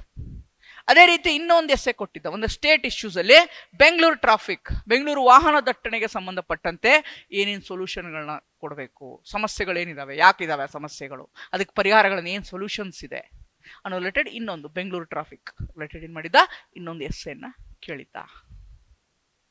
So options ಇಲ್ಲದೆ ಇರಬೇಕಾದ್ರೆ ಏನ್ ಮಾಡ್ತೀರಾ? When you don't have options then you have to write. ಹಾಗೆ ಈಗ PSI ನೆಕ್ಸ್ಟ್ ಬರುವಂತ ಪರೀಕ್ಷೆನಲ್ಲಿ ನಿಮಗೆ ಆಪ್ಷನ್ಸ್ ಕೊಡ್ಬೇಕಂತ ಏನು ರೂಲ್ಸ್ ಇಲ್ಲ ಅಲ್ವಾ? ಈಸ್ ದೇರ್ ರೂಲ್ಸ್ ಇದೆಯಾ ಆ ಥರ ಏನಾದ್ರು ಕೊಡಬೇಕು ಅಂತ? ಇಲ್ಲ. ಅವ್ರು ಮಾಡ್ಕೊಂಡು ಬಂದಿದ್ದಾರೆ ಅಂತ ಅದನ್ನ ಫಾಲೋ ಮಾಡ್ತಾ ಇದ್ದಾರೆ. ಆ ಒಂದು ಇದನ್ನ ಬ್ರೇಕ್ ಮಾಡ್ಬೋದಲ್ವಾ ಈಗ ಬರೋದು ಇದರಲ್ಲಿ. ಹೀಗಾಗಿ ಬರೀ ನಿಮಗೊಂದು ಫಿಲಾಸಫಿಕಲ್ಲೇ ಕೇಳ್ಬಿಟ್ಟ ಅಂದ್ರೆ ಏನ್ ಮಾಡ್ತೀರಾ ಎಸ್ಸೆನ? ರೈಟ್. ಸೊ ಅದಕ್ಕೆ ಏನ್ ಮಾಡ್ಬೇಕಾಗತ್ತೆ, ನೀವು ಅದನ್ನು ಕೂಡ ಪ್ರಾಕ್ಟೀಸ್ ಮಾಡ್ಬೇಕಾಗತ್ತೆ. ನಮ್ಮ ಕೋರ್ಸಲ್ಲಿ ಅದನ್ನು ಕೂಡ ನಾವು ಹೇಳ್ಕೊಡ್ತೀವಿ. ಓಕೆ, ಯಾವ ತರ ಅಂದ್ರೆ ಒಂದು ಎಕ್ಸಾಂಪಲ್ ಕೊಡ್ತೀನಿ ನೋಡಿ. Best for individual is not necessarily best for the society. ನನಗೆ ಒಬ್ಬ ವ್ಯಕ್ತಿ ನನಗೆ ವೈಯಕ್ತಿಕವಾಗಿ ನನಗೆ ಪರ್ಸನಲ್ ಆಗಿ ಅವನು ಒಳ್ಳೆಯವನಾಗಿರ್ಬೋದು, ಬಟ್ ಅವನು ಸಮಾಜಕ್ಕೆ ಕೆಟ್ಟ ವ್ಯಕ್ತಿ. ಎಕ್ಸಾಂಪಲ್ ದುರ್ಯೋಧನ. ಈ ತರ ಒಂದು ನೀವು ಸ್ಟೋರಿನ ಹಾಕೊಂಡು ಬಂದ್ರೆ, ದುರ್ಯೋಧನ, ಮಹಾಭಾರತ ದುರ್ಯೋಧನ ಕರ್ಣನಿಗೆ ಒಳ್ಳೆಯವನು, ಈಸ್ ಬೆಸ್ಟ್ ಫಾರ್ ಇಂಡಿವಿಜುವಲ್, ಕರ್ಣನಿಗೆ ಒಳ್ಳೆಯವನವನು, ಆದ್ರೆ not best for the society. ಸಮಾಜಕ್ಕೆ ಅವನೊಬ್ಬ ದುಷ್ಟ ದುರ್ಯೋಧನ ಅಂತ ಕರೀತಾರೆ ಅಲ್ವಾ. ಈ ರೀತಿಯಾಗಿ ಏನ್ ಮಾಡ್ಬೋದು, ಫಿಲಾಸಫಿಕಲ್ ರಿಲೇಟೆಡ್ ಎಸ್ಸೆಗಳನ್ನು ಏನ್ ಮಾಡ್ಬೋದು, ಕೇಳ್ಬೋದು ಸ್ನೇಹಿತರೆ. ಇದನ್ನೆಲ್ಲವನ್ನು ನಾವು ಹೇಳ್ಕೊಡ್ತೀವಿ ನಿಮಗೆ, ಅದ್ರ ಬಗ್ಗೆ ವರಿ ಮಾಡ್ಕೋಬೇಡಿ ಆಯ್ತಾ.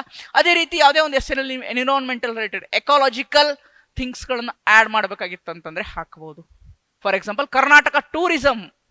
ಓಕೆ, ಟೂರಿಸಂ ಪಾಲಿಸಿ ಬಂದಿದೆ ಲಾಸ್ಟ್ ಇಯರ್ ಹೊಸದು ಅಲ್ವಾ. ಸೊ ಆ ಟೂರಿಸಂ ಮೇಲೆ ಕ್ವಶನ್ ಬರ್ಬೋದು, essay question Karnataka tourism related. ಯಾಕಂದ್ರೆ ಅದು ಪ್ರಿವಿಯಸ್ ಇಯರ್ ಕ್ವಶನ್ ಅಲ್ಲೇ ಒಂದು ಸಲ ಬಂದಿದೆ. ಒಂದು ರಾಜ್ಯ ಹಲವು ಜಗತ್ತು ಅಂತ ಹೇಳಿ ಕೊಟ್ಟು ಇದರ ಮೇಲೆ ಪ್ರಬಂಧ ಬರೀರಿ ಅಂತ PSI ನಲ್ಲೇ ಕೇಳಿದ್ದಾನೆ ಒಂದ್ಸಲ, ಓಲ್ಡ್ ಪೇಪರ್ಸ್ ಅಲ್ಲಿ ತೆಗೆದು ನೋಡಿ, ನಿಮ್ಗೆ ಗೊತ್ತಿರುತ್ತೆ. ಹೀಗಾಗಿ ಟೂರಿಸಂ ಪಾಲಿಸಿ ನ್ಯೂಸ್ ಅಲ್ಲಿ ಇದೆ, ಅದನ್ನು ಕೇಳ್ಬಹುದು. ಓಕೆ, ಯೂಶಲಿ ನೋಡಿ ಕರೆಂಟ್ ಅಫೇರ್ಸ್ ರಿಲೇಟೆಡ್ ಇರುತ್ತೆ, ಬಟ್ ಅದನ್ನ previous year question background ಇಂದ ಎತ್ಕೊಂಡು ಬಂದಿರ್ತಾರೆ. ರ್ಯಾಂಡಮ್ ಕರೆಂಟ್ ಅಫೇರ್ಸ್ ನ ಯೂಶಲಿ ಕೇಳೋದು ಬಹಳ ರೇರ್. ಒಂದು ಸೈನ್ಸ್ ಅಂಡ್ ಟೆಕ್ ಕೇಳಬಹುದು. ಟ್ರೆಂಡಿಂಗ್ ಅಲ್ಲಿ ಯಾವ್ದು ಇರುತ್ತಲ್ವಾ, ಈಗ ಯಾವುದು blockchain technology, cryptocurrency, artificial intelligence, these are trending topics in science and tech. ಇದ್ರ ಮೇಲೆ ಪ್ರಶ್ನೆಗಳನ್ನು ಕೇಳಬಹುದು. But democracy is a static subject, ಅದು ಯಾವತ್ತೂ ಇದ್ದೇ ಇರುತ್ತೆ, ಅದ್ರ ಮೇಲೆ ಕೇಳಿದ್ದ. ಪಾವರ್ಟಿ ಸ್ಟ್ಯಾಟಿಕ್ ಸಬ್ಜೆಕ್ಟ್, ಅದ್ರ ಮೇಲೆ ಎಸ್ಸೆ ಬರ್ಬೋದು. ಮಹಿಳಾ ಸಬಲೀಕರಣ, ವುಮೆನ್ ಎಂಪವರ್ಮೆಂಟ್, ಅದ್ರ ಮೇಲೆ ಎಸ್ಸೆ ಬರ್ಬೋದು. ಅಂದ್ರೆ static main back ground. Current affairs ಇರುತ್ತೆ, ಬಟ್ ಅದ್ರ ಜೊತೆಗೆ ಸ್ಟ್ಯಾಟಿಕ್ ನ ನೀವು ಇಂಟಿಗ್ರೇಟೆಡ್ ಮಾಡಿಕೊಂಡು ಆ ಕರೆಂಟ್ ಅಫೇರ್ಸ್ ನ ಮಾಡಿದ್ರೆ ಏನಾಗುತ್ತೆ, you will get good marks. Okay right. So ಯಾಕೆ ನಮಗೆ ಅದನ್ನ ಹೇಳಿದೆ ಅಂದ್ರೆ, ಟೂರಿಸಂ ಹಳೆ ಪೇಪರ್ ಅಲ್ಲಿ ಬಂದಿದೆ. ಈಗ ಟೂರಿಸಂ ಅಗೇನ್ ನ್ಯೂಸ್ ಅಲ್ಲಿ ಇದೆ. ಯಾಕೆ ನ್ಯೂಸ್ ಅಲ್ಲಿ ಇದೆ? ಟೂರಿಸಂ ಪಾಲಿಸಿ ತಗೊಂಡು ಬಂದಿದೆ ಕರ್ನಾಟಕ, ಒಳಗೆ ಅದ್ರ ಮೇಲೆ ಕೇಳಬಹುದು. ರೈಟ್. ನೆಕ್ಸ್ಟ್ ಟೆಕ್ನಾಲಜಿಕಲ್ ಸೈಂಟಿಫಿಕ್ ಏನಾದರೂ ಒಂದು ಎಸ್ಸೆನಲ್ಲಿ ಹಾಕ್ಬೇಕಾಗಿತ್ತಂದ್ರೆ ಇಂಟರ್ನ್ಯಾಷನಲ್ ಥಿಂಗ್ಸ್. ಈಗ ಅಂತಾರಾಷ್ಟ್ರೀಯ ಸಂಬಂಧಗಳ ರಿಲೇಟೆಡ್ ಎಸ್ಸೆ ಬಂತಪ್ಪ. ವಾರ್ಸ್ ನ್ಯೂಸ್ ಅಲ್ಲಿ ಇದೆ ಅಲ್ವಾ, ಯುದ್ಧಗಳು ಯುದ್ಧಗಳಾಗ್ತಾ ಇದೆ. ಇರಾನ್, ಇಸ್ರೇಲ್ ಅಂಡ್ USA ಈ ಮೂರು ಸೇರಿ ಮಧ್ಯಪ್ರಾಚ್ಯದಲ್ಲಿ ಮಿಡಲ್ ಈಸ್ಟ್ ಕಂಟ್ರಿಗಳಲ್ಲಿ ಏನ್ ಮಾಡ್ತಾ ಇದ್ದಾರೆ, ಯುದ್ಧವನ್ನ ಮಾಡ್ತಾ ಇದ್ದಾರೆ. ಆ ಯುದ್ಧದಿಂದ ಏನು ಪರಿಣಾಮಗಳಾಗಬಹುದು? ಆರ್ಥಿಕ ಪರಿಣಾಮಗಳು, economical impact, political impact, socio cultural impact, over humanitarian ಮೇಲೆ, ಒಂದು ಮಾನವೀಯ ಜನಾಂಗದ ಮೇಲೆ ಏನನ್ನ ಪರಿಣಾಮವನ್ನು ಬೀರ್ಬೋದು. How can it impact on human being ಅನ್ನೋದನ್ನ ಏನ್ ಮಾಡ್ಬೋದು, ನೀವು ಕೇಳ್ಬೋದು. ಅದನ್ನು ಕರೆಂಟ್ ಅಫೇರ್ಸ್ ಅಲ್ಲಿ ಇದೆ. ಅದು ನೋಡಿ, ಕರೆಂಟ್ ಅಫೇರ್ಸ್ ಟಾಪಿಕ್ಸ್ ನೀವು ಯಾವ ತರ ಇಂಟಿಗ್ರೇಟ್ ಮಾಡ್ಕೋಬೇಕಂದ್ರೆ ನಿಮ್ಮ PSI ಎಸ್ಸೆಗೆ ಲೈಕ್ ದಿಸ್. ಓಕೆ, ನೀವು ಓದ್ಬೇಕಾದ್ರೆ ನಿಮ್ಗೆ ಗೊತ್ತಾಗಬೇಕು, ಸೊ ಇದು PSI ನಲ್ಲಿ ಬರುತ್ತೆ. ಅಥವಾ ಆ ಒಂದು ಪಾಯಿಂಟ್, ಯಾವುದೋ ಒಂದು ಪಾಯಿಂಟ್ ಇರುತ್ತಪ್ಪ, ಈಗ ಆ ಒಂದು ಸ್ಕೀಮು ಒಂದು ಪಾಯಿಂಟ್ ಒಂದು ಏನು ಮಾಡ್ಬೋದು ಎಸ್ಸೆನಲ್ಲಿ ಹಾಕಕ್ಕೆ ಇದು ಹೆಲ್ಪ್ ಆಗುತ್ತೆ ಅಂತ ಹೇಳಿ ಆ ಒಂದು ಪಾಯಿಂಟ್ ಏನು ಮಾಡಬೇಕಾಗುತ್ತೆ, ನೀವು ನ್ಯೂಸ್ ಪೇಪರ್ ಓದಬೇಕಾದ್ರೆ, ಕರೆಂಟ್ ಅಫೇರ್ಸ್ ಓದಬೇಕಾದ್ರೆ, ಸ್ಟ್ಯಾಟಿಕ್ ಓದಬೇಕಾದ್ರೆ ಏನು ಮಾಡಬೇಕು, ಅದನ್ನು ನೋಟ್ ಮಾಡಿ ಇಟ್ಕೋಬೇಕು ಸ್ನೇಹಿತರೆ. Right. So next constitutional things. ಈಗ ಸಂವಿಧಾನಕ್ಕೆ ಸಂಬಂಧಪಟ್ಟಂತಹ ಏನಾದರೂ ವಿಷಯಗಳಿದ್ರೆ, ಒಳ ಮೀಸಲಾತಿ ಸಂವಿಧಾನಕ್ಕೆ ಸಂಬಂಧಪಟ್ಟಿರುವಂಥದ್ದು ಅಲ್ವಾ, ವುಮೆನ್ ರಿಸರ್ವೇಶನ್ ಮಹಿಳಾ ಮೀಸಲಾತಿ ಸಂವಿಧಾನಕ್ಕೆ ಸಂಬಂಧಪಟ್ಟಿರುವಂಥದ್ದು ಅಲ್ವಾ. ಈ ರೀತಿ ಸಂವಿಧಾನಕ್ಕೆ ಸಂಬಂಧಪಟ್ಟಂತ ವಿಷಯಗಳೇನಿದ್ರೆ ನೀವು ಕಾನ್ಸ್ಟಿಟ್ಯೂಷನಲ್ ಡೈಮೆನ್ಷನ್ ಕೂಡ ಆ ಒಂದು ಎಸ್ಸೆನಲ್ಲಿ ಏನ್ ಮಾಡ್ಬೇಕಾಗತ್ತೆ, ಆಡ್ ಮಾಡ್ಬೇಕಾಗತ್ತೆ. ಸೊ ಲಾಸ್ಟಿಗೆ ಏನು ಇರುತ್ತೆ, ಒಂದು ವೇ ಫಾರ್ವರ್ಡ್ ಮತ್ತೆ ಕನ್ಕ್ಲೂಷನ್. ಸೊ ನೋಡಿ, ಯಾವಾಗಲೂ ಒಂದು ಎಸ್ಸೆ ಅಂತಂದ್ರೆ ಬಾಡಿನಲ್ಲಿ ಅನಾಲಿಟಿಕಲ್ ಆಗಿರಬೇಕು, ಮಲ್ಟಿ ಡೈಮೆನ್ಷನ್ ಆಗಿ ಇರಬೇಕು. ಎಸ್ ಇದೆಲ್ಲ ಮಾಡಬೇಕು ಅಂತ ಇರಬೇಕು, ಪ್ಲಸ್ ಅದರ ಜೊತೆಗೆ ಇದೆಲ್ಲ ಇರಲಿ, ಅದರ ಜೊತೆಗೆ ಒಂದಿಷ್ಟು ಚಾಲೆಂಜಸ್ ಅಥವಾ ಸವಾಲುಗಳಂತ ಇರುತ್ತೆ. ಇನ್ ಕೇಸ್ ಆ ಒಂದು ಎಸ್ಸೆನಲ್ಲಿ ಸವಾಲುಗಳು ಏನಾದ್ರು ಆಡ್ ಮಾಡೋಕ್ಕೆ ಸ್ಕೋಪ್ ಇದ್ರೆ ಸವಾಲುಗಳನ್ನು ಹಾಕಬೇಕು. ಆ ಸವಾಲುಗಳನ್ನು ಹೇಗೆ ಮೆಟ್ಟಿ ನಿಲ್ಲಬೇಕು ಅನ್ನೋದಕ್ಕೆ ಒಂದು ವೇ ಫಾರ್ವರ್ಡ್ ಅಥವಾ ಮುಂದಿನ ದಾರಿ ಅಂತ ನಾವೇನ್ ಮಾಡ್ತೀವಿ, ಅದಕ್ಕೆ ಕರಿತೀವಿ. ರೈಟ್. ಗೊತ್ತಾಯ್ತಾ ಯಾವ ತರ ನಿಮ್ದೊಂದು ಬಾಡಿ ಇರಬೇಕು. ಇಷ್ಟು ಮಲ್ಟಿಪಲ್ ಡೈಮೆನ್ಷನ್, ಮಲ್ಟಿಪಲ್ ಪರ್ಸ್ಪೆಕ್ಟಿವ್ ಇಂದ ನೀವು ಬರೆದಾಗ ಏನಾಗುತ್ತೆ, you will get good marks. Definitely will get good marks. ಒಂದು ಎಸ್ಸೆನ ತೊಗೊಂಡು ಬಂದಿದ್ದೀನಿ ನಾನು, ಕರೆಂಟ್ ರಿಲೇಟೆಡ್ ಇರೋದು ಒಂದು ಎಸ್ಸೆ ಇದೆ, ಅದನ್ನು ಕೂಡ ಈಗ ತೊಗೊಂಡ್ಬರ್ತೀನಿ next. So this is how you have to write. ಹೀಗೆ ಬರೆದಾಗ್ಲೇ ನಿಮ್ಗೇನಾಗತ್ತೆ, ಒಂದಿಷ್ಟು ಒಳ್ಳೆ ಅಂಕಗಳು ಬರಕ್ಕೆ ಸಾಧ್ಯ. ಸುಮ್ಮನೆ ರ್ಯಾಂಡಮ್ ಆಗಿ ನೋಡಿ, ಎಷ್ಟೋ ಜನ ನಾನು ಗೈಡ್ ಮಾಡಬೇಕಾದ್ರೆ PSI ಎಸ್ಸೆನ ರ್ಯಾಂಡಮ್ ಆಗಿ ಬರ್ದಿರ್ತಾರೆ, ಪಾಯಿಂಟ್ಸ್ ಇರುತ್ತೆ ರ್ಯಾಂಡಮ್ ಆಗಿ, ಅಲ್ಲೊಂದು ಇಲ್ಲೊಂದು ಇಲ್ಲೊಂದು ಅಲ್ಲೊಂದು ಬರ್ದಿರ್ತಾರೆ, ಆರ್ಗನೈಸ್ ಇರಲ್ಲ, ಒಂದು ಆರ್ಗನೈಸ್ ಅಲ್ಲಿ ಇರಲ್ಲ. ಈಗ ನಾನು ಹೇಳಿದ್ನಲ್ವ ಇಷ್ಟೋ ತನಕ ಈ ಒಂದು ಪರ್ಸ್ಪೆಕ್ಟಿವ್ ಅಲ್ಲಿ ಬರಿಬೇಕು ಅಂತೆಲ್ಲ ಹೇಳಿದೆ ಅಲ್ವಾ. ಸೊ ಈಗ ಒಂದು ಸೆಕೆಂಡ್, ಈ ಇಷ್ಟೆಲ್ಲ ಪರ್ಸ್ಪೆಕ್ಟಿವ್ ಬರಿಬೇಕಂತ ಹೇಳಿದೆ. ಜಸ್ಟ್ ನೀವು ಒಂದು ಲೈನ್ ಅಪ್ಪ, ಈಗ ಪೊಲಿಟಿಕಲ್ ಪರ್ಸ್ಪೆಕ್ಟಿವ್ ಅಂತ ಬರೆದ್ಬಿಟ್ರೆ ಆಗತ್ತಾ, ಅಥವಾ ಒಂದು ಏನು ಎಥಿಕಲ್ ಪರ್ಸ್ಪೆಕ್ಟಿವ್ ಅಥವಾ ಹಿಸ್ಟಾರಿಕಲ್ ಪರ್ಸ್ಪೆಕ್ಟಿವ್, ಕಾನ್ಸ್ಟಿಟ್ಯೂಷನಲ್ ಪರ್ಸ್ಪೆಕ್ಟಿವ್ ಅಂತ ಬರೆದ್ರೆ ಆಗತ್ತಾ? No, it want. Okay. So ಹೇಗೆ ನೀವು ಮಾರ್ಕ್ಸ್ ಹೆಂಗೆ ಬರುತ್ತೆ, ಒಂದು ಪಾಯಿಂಟ್ ಬರೀತೀರಾ. ಈಗ ನೀವು ಹಿಸ್ಟಾರಿಕಲ್ ಎಕ್ಸಾಂಪಲ್ ಆಗಿ ಒಂದು ಪಾಯಿಂಟ್ ಬರೀತೀರಾ, ಹೀಗೆ ಏನಾಗಿತ್ತು ಪ್ರಾಚೀನ ಕಾಲದ ಇತಿಹಾಸದಲ್ಲಿ, in ancient Indian history women ಏನಾಗಿದ್ರು, ಪೊಲಿಟಿಕಲಿ ಎಂಪವರ್ ಆಗಿದ್ರು ಅಂತ ಬರೀತೀರಾ. ಎಸ್, ಬಟ್ ಆ ಒಂದು ಪಾಯಿಂಟ್ಗೆ ನೀವೇನ್ ಮಾಡಬೇಕು, ಸಬ್ಸ್ಟ್ಯಾಂಟಿಯೇಟ್ ಮಾಡಬೇಕು, ಅದನ್ನ ನೀವು ಸಮರ್ಥಿಸಿಕೊಳ್ಳಬೇಕು. ಆ ಒಂದು ಪಾಯಿಂಟ್ ಅನ್ನ ಹೇಗೆ ಸಮರ್ಥಿಸಿಕೊಳ್ತೀರಾ, ಆ ಒಂದು ಪಾಯಿಂಟ್ ಅನ್ನ ಎಕ್ಸಾಂಪಲ್ಸ್ ಮಸ್ಟ್ ಗಿವ್. ಉದಾಹರಣೆಗಳನ್ನ, ಎಕ್ಸಾಂಪಲ್ಸ್ ನ ನೀವು ಕೊಡ್ಲೇಬೇಕು. ಎಷ್ಟು ಉದಾಹರಣೆಗಳನ್ನ ಕೊಡ್ತೀರಾ, ಎಷ್ಟು ಎಕ್ಸಾಂಪಲ್ಸ್ ನ ಕೊಡ್ತೀರಾ, ಅಷ್ಟು ನಿಮಗೆ ಹೆಚ್ಚಿನ ಮಾರ್ಕ್ಸ್ ಬರುತ್ತೆ. ಜಸ್ಟ್ ರ್ಯಾಂಡಮ್ ಆಗಿ ಒಂದು ಪಾಯಿಂಟ್ ಬರೆದ್ರೆ ಮಾರ್ಕ್ಸ್ ಬರಲ್ಲ. ಎಷ್ಟು ಜನ ಅಂತಾರೆ, ಸರ್ ನಾನು ಅಷ್ಟು ಪಾಯಿಂಟ್ ಬರೆದಿದ್ದೆ, ಇಷ್ಟು ಪಾಯಿಂಟ್ ಬರೆದಿದ್ದೆ ಅಂತ ಹೇಳಿ. ಎಷ್ಟು ಪಾಯಿಂಟ್ ಬರೆದಿರಿ ಇಂಪಾರ್ಟೆಂಟ್ ಅಲ್ಲ, ವ್ಯಾಲಿಡ್ ಪಾಯಿಂಟ್ ಬರೆದಿದ್ದೀರಾ, ಆ ಒಂದು ವ್ಯಾಲಿಡ್ ಪಾಯಿಂಟ್ಗೆ ವ್ಯಾಲಿಡ್ ರೀಸನ್ಸ್ ಅಥವಾ ಅದನ್ನ ನೀವು ಸಮರ್ಥಿಸ್ಕೊಂಡಿದ್ದೀರಾ, ಸಬ್ಸ್ಟಾನ್ಶಿಯೇಟ್ ಮಾಡಿದ್ದೀರಾ ಒಂದು ಪಾಯಿಂಟ್ ನ ಥ್ರೂ ಉದಾಹರಣೆ. ಉದಾಹರಣೆ ಅಂದ್ರೆ ಸ್ಕೀಮ್ಸ್ ಕೊಡೋಕಿದ್ರೆ ಸ್ಕೀಮ್ಸು, ವ್ಯಕ್ತಿಗಳ ಎಕ್ಸಾಂಪಲ್ ಕೊಡಿದ್ರೆ ವ್ಯಕ್ತಿಗಳ ಎಕ್ಸಾಂಪಲ್ಲು, ಅಥವಾ ಡೇಟಾವನ್ನು ಕೊಡೋಗಿದ್ರೆ ಡೇಟಾ, ಎನಿಥಿಂಗ್. ಒಟ್ಟು ಆ ಒಂದು ಪಾಯಿಂಟ್ ನ ಸಮರ್ಥಿಸ್ಕೊಳ್ಳಕ್ಕೆ ನೀವು ಎಕ್ಸಾಂಪಲ್ಸ್ ನ ಕೊಡ್ಲೇಬೇಕು. ಕೊಟ್ರೆ you will get good marks, otherwise you will not get. ತೋರಿಸ್ತೀನಿ ನಾನು ನಿಮಗೆ ಹೇಗೆ ಅಂತ. Right. This is what the needed, this is the lagging. ಇದೇನಾಗ್ತಾ ಇದೆ, ತುಂಬಾ ಜನ ಇಲ್ಲಿ ಲ್ಯಾಗ್ ಆಗ್ತಾ ಇದ್ದಾರೆ, ಈ ಥಿಂಗ್ಸ್ಗಳಲ್ಲಿ ಲ್ಯಾಗ್ ಆಗ್ತಾ ಇದ್ದಾರೆ, ಅದನ್ನ ಬರಿತಾ ಇಲ್ಲ ತುಂಬಾ ಜನ. ಓಕೆ, ಬರಿತಾ ಇಲ್ಲ, ದಟ್ ಇಸ್ ದಿ ಪ್ರಾಬ್ಲಮ್. ಸುಮ್ಮನೆ ರ್ಯಾಂಡಮ್ ಆಗಿ ಪಾಯಿಂಟ್ಸ್ ಬರೆದ್ರೆ ಮಾರ್ಕ್ಸ್ ಬರಲ್ಲ.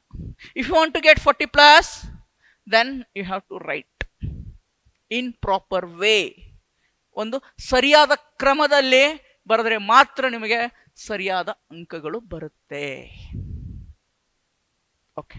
ಇನ್ನೂ ಒಂದಿದೆ, ಇಟ್ಸ್ ಅಗೇನ್ ಡಿಬೇಟೇಬಲ್ ಆ್ಯಂಡ್ ಒಬ್ಬೊಬ್ರು ಒಂದೊಂದು ಥರ ಹೇಳ್ತಾರೆ. ಒಬ್ಬೊಬ್ರು ಪಾಯಿಂಟ್ ವೈಸ್ ಬರೀರಿ, ಹಿಂಗೆ ಪಾಯಿಂಟ್ ವೈಸ್ ಬರೀರಿ ಅಂತ, ಒಬ್ಬೊಬ್ರು ಪ್ಯಾರಾಗ್ರಾಫ್ ವೈಸ್ ಬರೀರಿ ಅಂತ. ಬಟ್ ಮೈ ಜೆನ್ಯೂನ್ ಸಜೆಷನ್, ಈಗ ನಾನು ಗೈಡ್ ಮಾಡ್ಬೇಕಾದ್ರೆ ಒಂದು 4 to 5 ಮೆಂಬರ್ಸ್ ಆಲ್ರೆಡಿ ಕ್ಲಿಯರ್ ಆಗಿದ್ದಾರೆ, 402 ಮತ್ತು 545. ಓಕೆ. ಸೊ ಆ ಒಂದು ದೃಷ್ಟಿಯಿಂದ ಅವರು ನಾನೇನು ಹೇಳಿದ್ದೆ ಆ ಒಂದು ಬರೆದಿದ್ದಾರೆ, ಅದರ ಮೇಲೆ ಒಂದಿಷ್ಟು ಒಳ್ಳೆ ಅಂಕಗಳು ಬಂದಿದೆ ಅದಕ್ಕೆ. ಓಕೆ. ಸೊ ಆ ಒಂದು ದೃಷ್ಟಿಯಿಂದ ಹೇಳ್ತೀನಿ, ಪ್ಯಾರಾಗ್ರಾಫ್ ಅಲ್ಲಿ ಇರಬೇಕು. ನಿಮ್ದು ಏನಿರಬೇಕು ಅಂತಂದ್ರೆ ಪ್ಯಾರಾಗ್ರಾಫ್ ಅಲ್ಲಿ ಇರಬೇಕು. ಓಕೆ. ಸೊ ಏನು ಇಂಟ್ರೊಡಕ್ಷನ್ ಅಂತ ಏನು ಬರೆಯೋ ಅವಶ್ಯಕತೆ ಇಲ್ಲ, ಡೈರೆಕ್ಟ್ ಇಂಟ್ರೊಡಕ್ಷನ್ ನ ನೀವು ಶುರು ಮಾಡಬೇಕು. ಈಗ ಎಷ್ಟು ಬರಿಬೇಕು ಸರ್ ಇಂಟ್ರೊಡಕ್ಷನ್, ಅದೊಂದು ಹೇಳಿಲ್ಲ ಸಾರಿ. 10% for introduction PTK, 80% for body, okay again 10% for conclusion and way forward. Sir 10% ಅಂದರೆ ಎಷ್ಟು? PSL ಎಷ್ಟು ಪೇಜ್ ಬರೀಬೇಕು? 6 to 7 pages around 6 to 7 pages ಕೊಟ್ಟಿರ್ತಾರೆ ಅವರು, ಅದಕ್ಕಿಂತ ಜಾಸ್ತಿ ಕೊಡಲ್ಲ ನಂಗೆ ಗೊತ್ತಿರೋ ಹಾಗೆ. ಇಲ್ಲಿ ತನಕ ಅಷ್ಟೇ ಕೊಟ್ಟಿದ್ದಾರೆ, ಮುಂದೆ ವಿ ಡೋಂಟ್ ನೋ. ಇಲ್ಲಿ ತನಕ ಏನು ಬಂದಿದೆಯಲ್ಲ ಆ ಬೇಸ್ ಮೇಲೆ ಹೇಳ್ತಾ ಇದ್ದೀನಿ ನಾನು, ಆಯ್ತಾ? 6 to 7 pages ಕೊಟ್ಟಿರ್ತಾರೆ, ಅರೌಂಡ್ ಹಾಫ್ ಪೇಜ್, ಅರ್ಧ ಪೇಜ್ ಅಥವಾ ಮುಕ್ಕಾಲ್ ಪೇಜ್, 1/4. ಸೊ ಅರ್ಧ ಪೇಜ್ ಬರಿಬೋದು ಅಥವಾ ಮುಕ್ಕಾಲ್ ಪೇಜ್. ಓಕೆ, ಹಾಫ್ ಪೇಜ್ಗಿಂತ ಒಂದು ಸ್ವಲ್ಪ ಜಾಸ್ತಿ, maximum 1 page you can write. Maximum 1 page for conclusion or half page for conclusion. Remaining ನಿಮ್ದೆಲ್ಲ ಏನಿರಬೇಕು? ಬಾಡಿ ಇರಬೇಕು. 5 ಪೇಜ್ ಅಷ್ಟು, 4.5 to 5 ಪೇಜ್ ಅಷ್ಟು ಏನಿರಬೇಕು? ಬಾಡಿ ಇರಬೇಕು. ಬಾಡಿ ಅಂತಂದ್ರೆ this all things. Sub headings ಹಾಕಿ ಹೇಳ್ತೀನಿ ನಿಮಗೆ. ಈಗ ಒಂದು ಎಕ್ಸಾಂಪಲ್ ಕೊಡ್ತೀನಲ್ವಾ, ಅಲ್ಲಿ ಹೇಳ್ತೀನಿ ಸಬ್ ಹೆಡ್ಡಿಂಗ್ಸ್ ಅಂದ್ರೆ ಏನು, ಸಬ್ ಹೆಡ್ಡಿಂಗ್ಸ್ ಯಾವ ಥರ ಇರಬೇಕು. ಸಬ್ ಹೆಡ್ಡಿಂಗ್ಸ್ ಹಾಕಿ ಪ್ಯಾರಾಗ್ರಾಫ್ನಲ್ಲಿ ಬರಿಬೇಕು.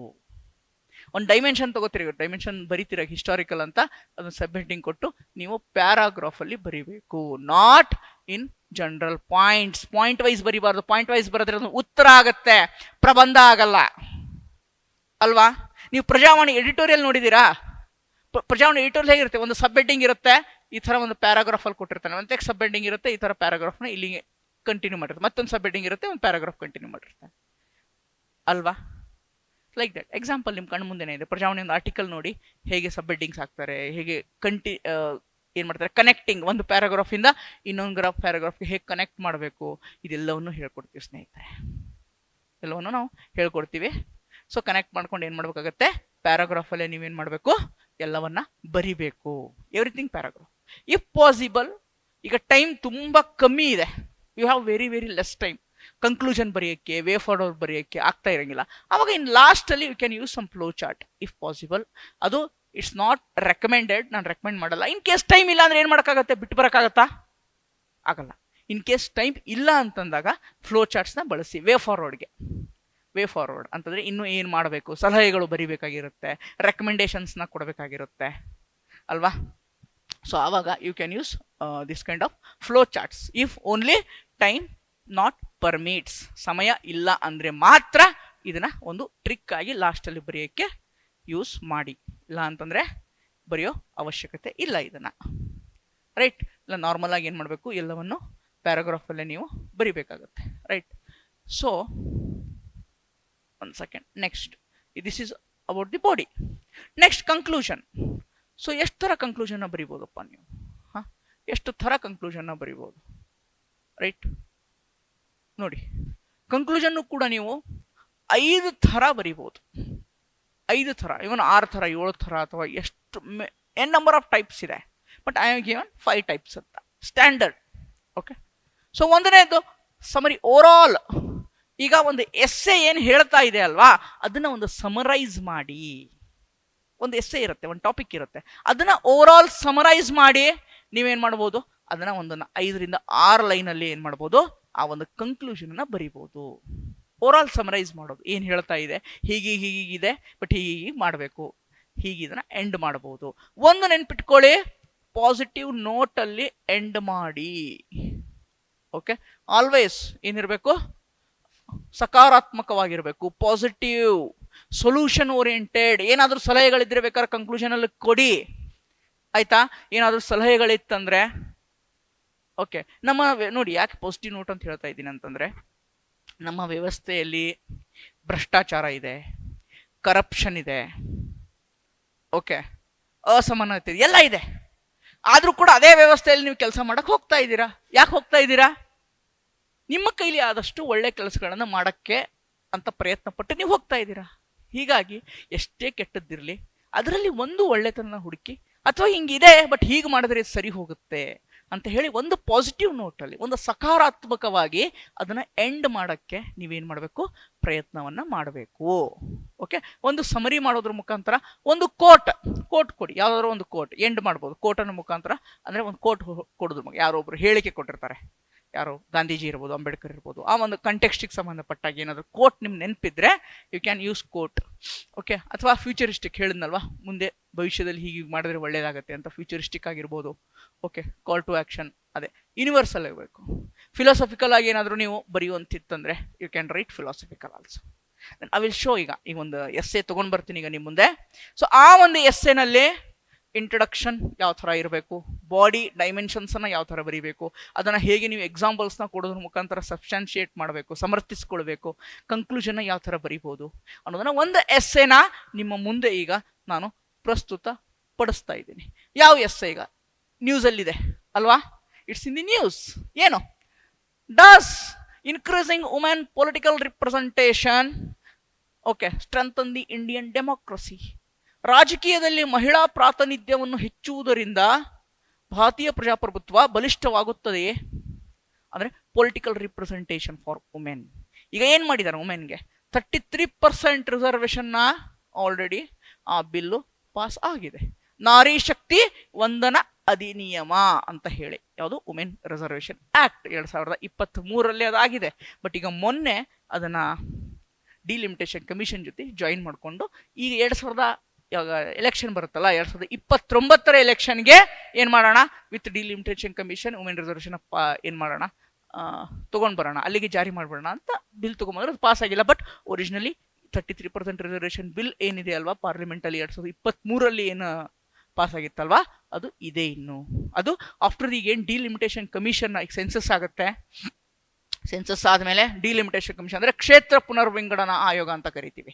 ಅಂದರೆ ಒಂದಿಷ್ಟು ಕ್ಷೇತ್ರಗಳ ಜನಸಂಖ್ಯೆ ಜಾಸ್ತಿ ಆಗಿರುತ್ತೆ, ಅದ್ರ ಪ್ರಕಾರ ಕ್ಷೇತ್ರಗಳನ್ನ ಡಿವೈಡ್ ಮಾಡ್ತಾರೆ ಅಥವಾ ಮರ್ಜ್ ಮಾಡ್ತಾರೆ, ಏನಾದರೂ ಮಾಡ್ತಾರೆ, ಡಿಪೆಂಡ್ ಅದು ಕ್ಷೇತ್ರ. ಡಿಲಿಮಿಟೇಷನ್ ಕಮಿಷನ್ ಅದನ್ನು ರೆಕಮೆಂಡ್ ಮಾಡುತ್ತೆ. ಸೊ ಅದು ಬಂದ ಮೇಲೆ ಮೋಸ್ಟ್ಲಿ 2029ಕ್ಕೆ ಅದು ಕಷ್ಟ ಆಗ್ಬೋದು. ನೆಕ್ಸ್ಟ್ 2034ಕ್ಕೆ ಏನಿದೆ ಅಲ್ಲ ಆವಾಗ ವುಮೆನ್ ರಿಸರ್ವೇಷನ್ ಬಿಲ್ ಬರ್ಬೋದು. ಓಕೆ, ಅಥವಾ 2033 ಸ್ಟೇಟ್ ಇದೆ ನಮ್ಮ ಕರ್ನಾಟಕದಲ್ಲಿ ಬೇಕಂದ್ರೆ 2034ಕ್ಕೆ ಯಾವಾಗ ಸೆಂಟ್ರದಲ್ಲಿ ಅದೇನಾಗ್ಬೋದು, ಜಾರಿ ಆಗಬಹುದು. ಓಕೆ, ಸೊ ಈಗ ಇದೆಲ್ಲ ಈಗ ಜಾಸ್ತಿ ಮಾಡಿದಾರಪ್ಪ, ಈಗ ಜಾಸ್ತಿ ಮಾಡಿದರು, 33% ಜಾಸ್ತಿ ಮಾಡಿದ್ದಾರೆ. ಈಗ ಎಲ್ಲಿ ಪಾರ್ಲಿಮೆಂಟ್ ಎಲೆಕ್ಷನ್ಸ್, ಲೋಕಸಭೆ ಮತ್ತೆ ಸ್ಟೇಟ್ ಲೆಜಿಸ್ಲೇಟಿವ್ ಅಸೆಂಬ್ಲಿ, ರಾಜ್ಯ ವಿಧಾನಸಭೆಗಳಲ್ಲಿ ಇನ್ಕ್ರೀಸ್ 30% ರಿಸರ್ವೇಷನ್ ಇನ್ಕ್ರೀಸ್ ಮಾಡಿದ್ದಾರೆ, ರೈಟ್? ಸೊ ಆ ಜಾಸ್ತಿ ಮಾಡಿರೋದ್ರಿಂದ ನಮ್ಮ ಇಂಡಿಯನ್ ಡೆಮೋಕ್ರಸಿ ಇನ್ನ ಬಲ ಆಗತ್ತಾ, ಇನ್ನು ಭಾರತೀಯ ಪ್ರಜಾಪ್ರಭುತ್ವ ಇನ್ನಿಷ್ಟು ಸದೃಢ ಆಗತ್ತಾ, ಇನ್ನಿಷ್ಟು ಬಲಿಷ್ಠ ಆಗತ್ತಾ, ಸ್ಟ್ರೆಂತ್ ಇನ್ನೂ ಜಾಸ್ತಿ ಆಗುತ್ತೆ ಇಂಡಿಯನ್ ಡೆಮೋಕ್ರಸಿದು. ಈಸ್ ಇಟ್ ಪಾಸಿಬಲ್ ಅಂತ ಈ ಒಂದು ಎಸ್ಸೆದ ಪ್ರಶ್ನೆ, ಎಸ್ಸೆ ಟಾಪಿಕ್ ಇದು. Okay, overall political representation ವುಮೆನ್ದು ಏನು ಪ್ರಭಾವ ಬೀರುತ್ತೆ ಇಂಡಿಯನ್ ಡೆಮೋಕ್ರಸಿ ಮೇಲೆ ಅನ್ನುವಂತಹ ಒಂದು ಪ್ರಶ್ನೆ ಸ್ನೇಹಿತರೆ. ಹೇಗೆ ಇದು ಅನ್ನೋದನ್ನು ನೋಡೋಣ. ಒಂದು ಓಕೆ, ಇಂಟ್ರಡಕ್ಷನ್ ಹೇಳಿದ್ನಲ್ವಾ, ಪೀಠಿಕೆ ಅಂತ ಹೇಳಿ. ನೀವು ಈ ಒಂದು ಎಸ್ಸೆ ಯಾವುದು ವುಮೆನ್ ರಿಪ್ರೆಸೆಂಟೇಷನ್, ಮಹಿಳಾ ಮೀಸಲಾತಿ ಅಂತ ಏನಿದೆ, ಈ ಒಂದು ಎಸ್ಸೆಯನ್ನು ನೀವು ನಾನು ಒಂದು ಕೋಟ್ ಮುಖಾಂತರ ಸ್ಟಾರ್ಟ್ ಮಾಡಿ ಅದರ ಜೊತೆಗೆ ಒಂದಿಷ್ಟು ಡೇಟಾ ಅಂಕಿ ಅಂಶಗಳನ್ನು ಏನು ಮಾಡ್ತೀನಿ, ಆ್ಯಡ್ ಮಾಡ್ತೀನಿ. ಏನು ಮಾಡ್ತೀನಿ, ಒಂದು ಕೋಟನ್ನು ಶುರು ಮಾಡಿ ಅದರ ಜೊತೆಗೆ ಒಂದಿಷ್ಟು ಅಂಕಿ ಅಂಶಗಳನ್ನು ಕೂಡ ಏನು ಮಾಡ್ತೀನಿ, ನಾನು ಆ್ಯಡ್ ಮಾಡ್ತೀನಿ. ಏನು ಕೋಟ್, ಯಾರು ಜವಾಹರ್ಲಾಲ್ ನೆಹರೂರವರು ಒಂದು ಹೇಳಿದ್ದಾರೆ, you can tell the condition of a nation by looking the status of women. ಒಂದು ರಾಷ್ಟ್ರದ ಸ್ಥಿತಿ ಹೇಗಿದೆ ಅನ್ನೋದನ್ನ ನೀವು ಹೇಗೆ ಹೇಳ್ಬೋದು, ಒಂದು ಮಹಿಳೆಯ ಸ್ಥಾನಮಾನ ಹೇಗಿದೆ, ಆ ಒಂದು ಅದರ ಆಧಾರ, ಒಂದು ಮಹಿಳೆಯ ಸ್ಥಾನಮಾನದ ಆಧಾರದ ಮೇಲೆ ಒಂದು ರಾಷ್ಟ್ರದ ಸ್ಥಿತಿಯನ್ನು ನಾವು ಈಸಿಯಾಗಿ ಹೇಳಿಬಿಡ್ಬೋದು.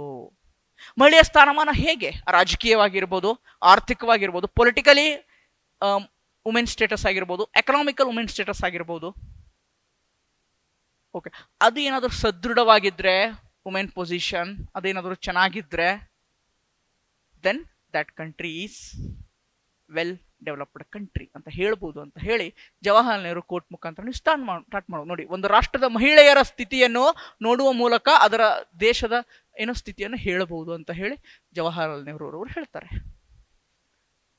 ಈ ಕೋಟನ್ನು ಬರೆದು ಆ ಕೋಟ್ ಜೊತೆಗೆ ವಿಶ್ವದ ಅತಿ ದೊಡ್ಡ ಪ್ರಜಾಪ್ರಭುತ್ವ ರಾಷ್ಟ್ರ ಯಾವುದು, ನಮ್ದು ವರ್ಲ್ಡ್ ಬಿಗ್ಗೆಸ್ಟ್ ಡೆಮಾಕ್ರಸಿ ನಮ್ಮ ದೇಶ ಏನಿದೆ, ವರ್ಲ್ಡ್ ಬಿಗ್ಗೆಸ್ಟ್ ಡೆಮೋಕ್ರಸಿ.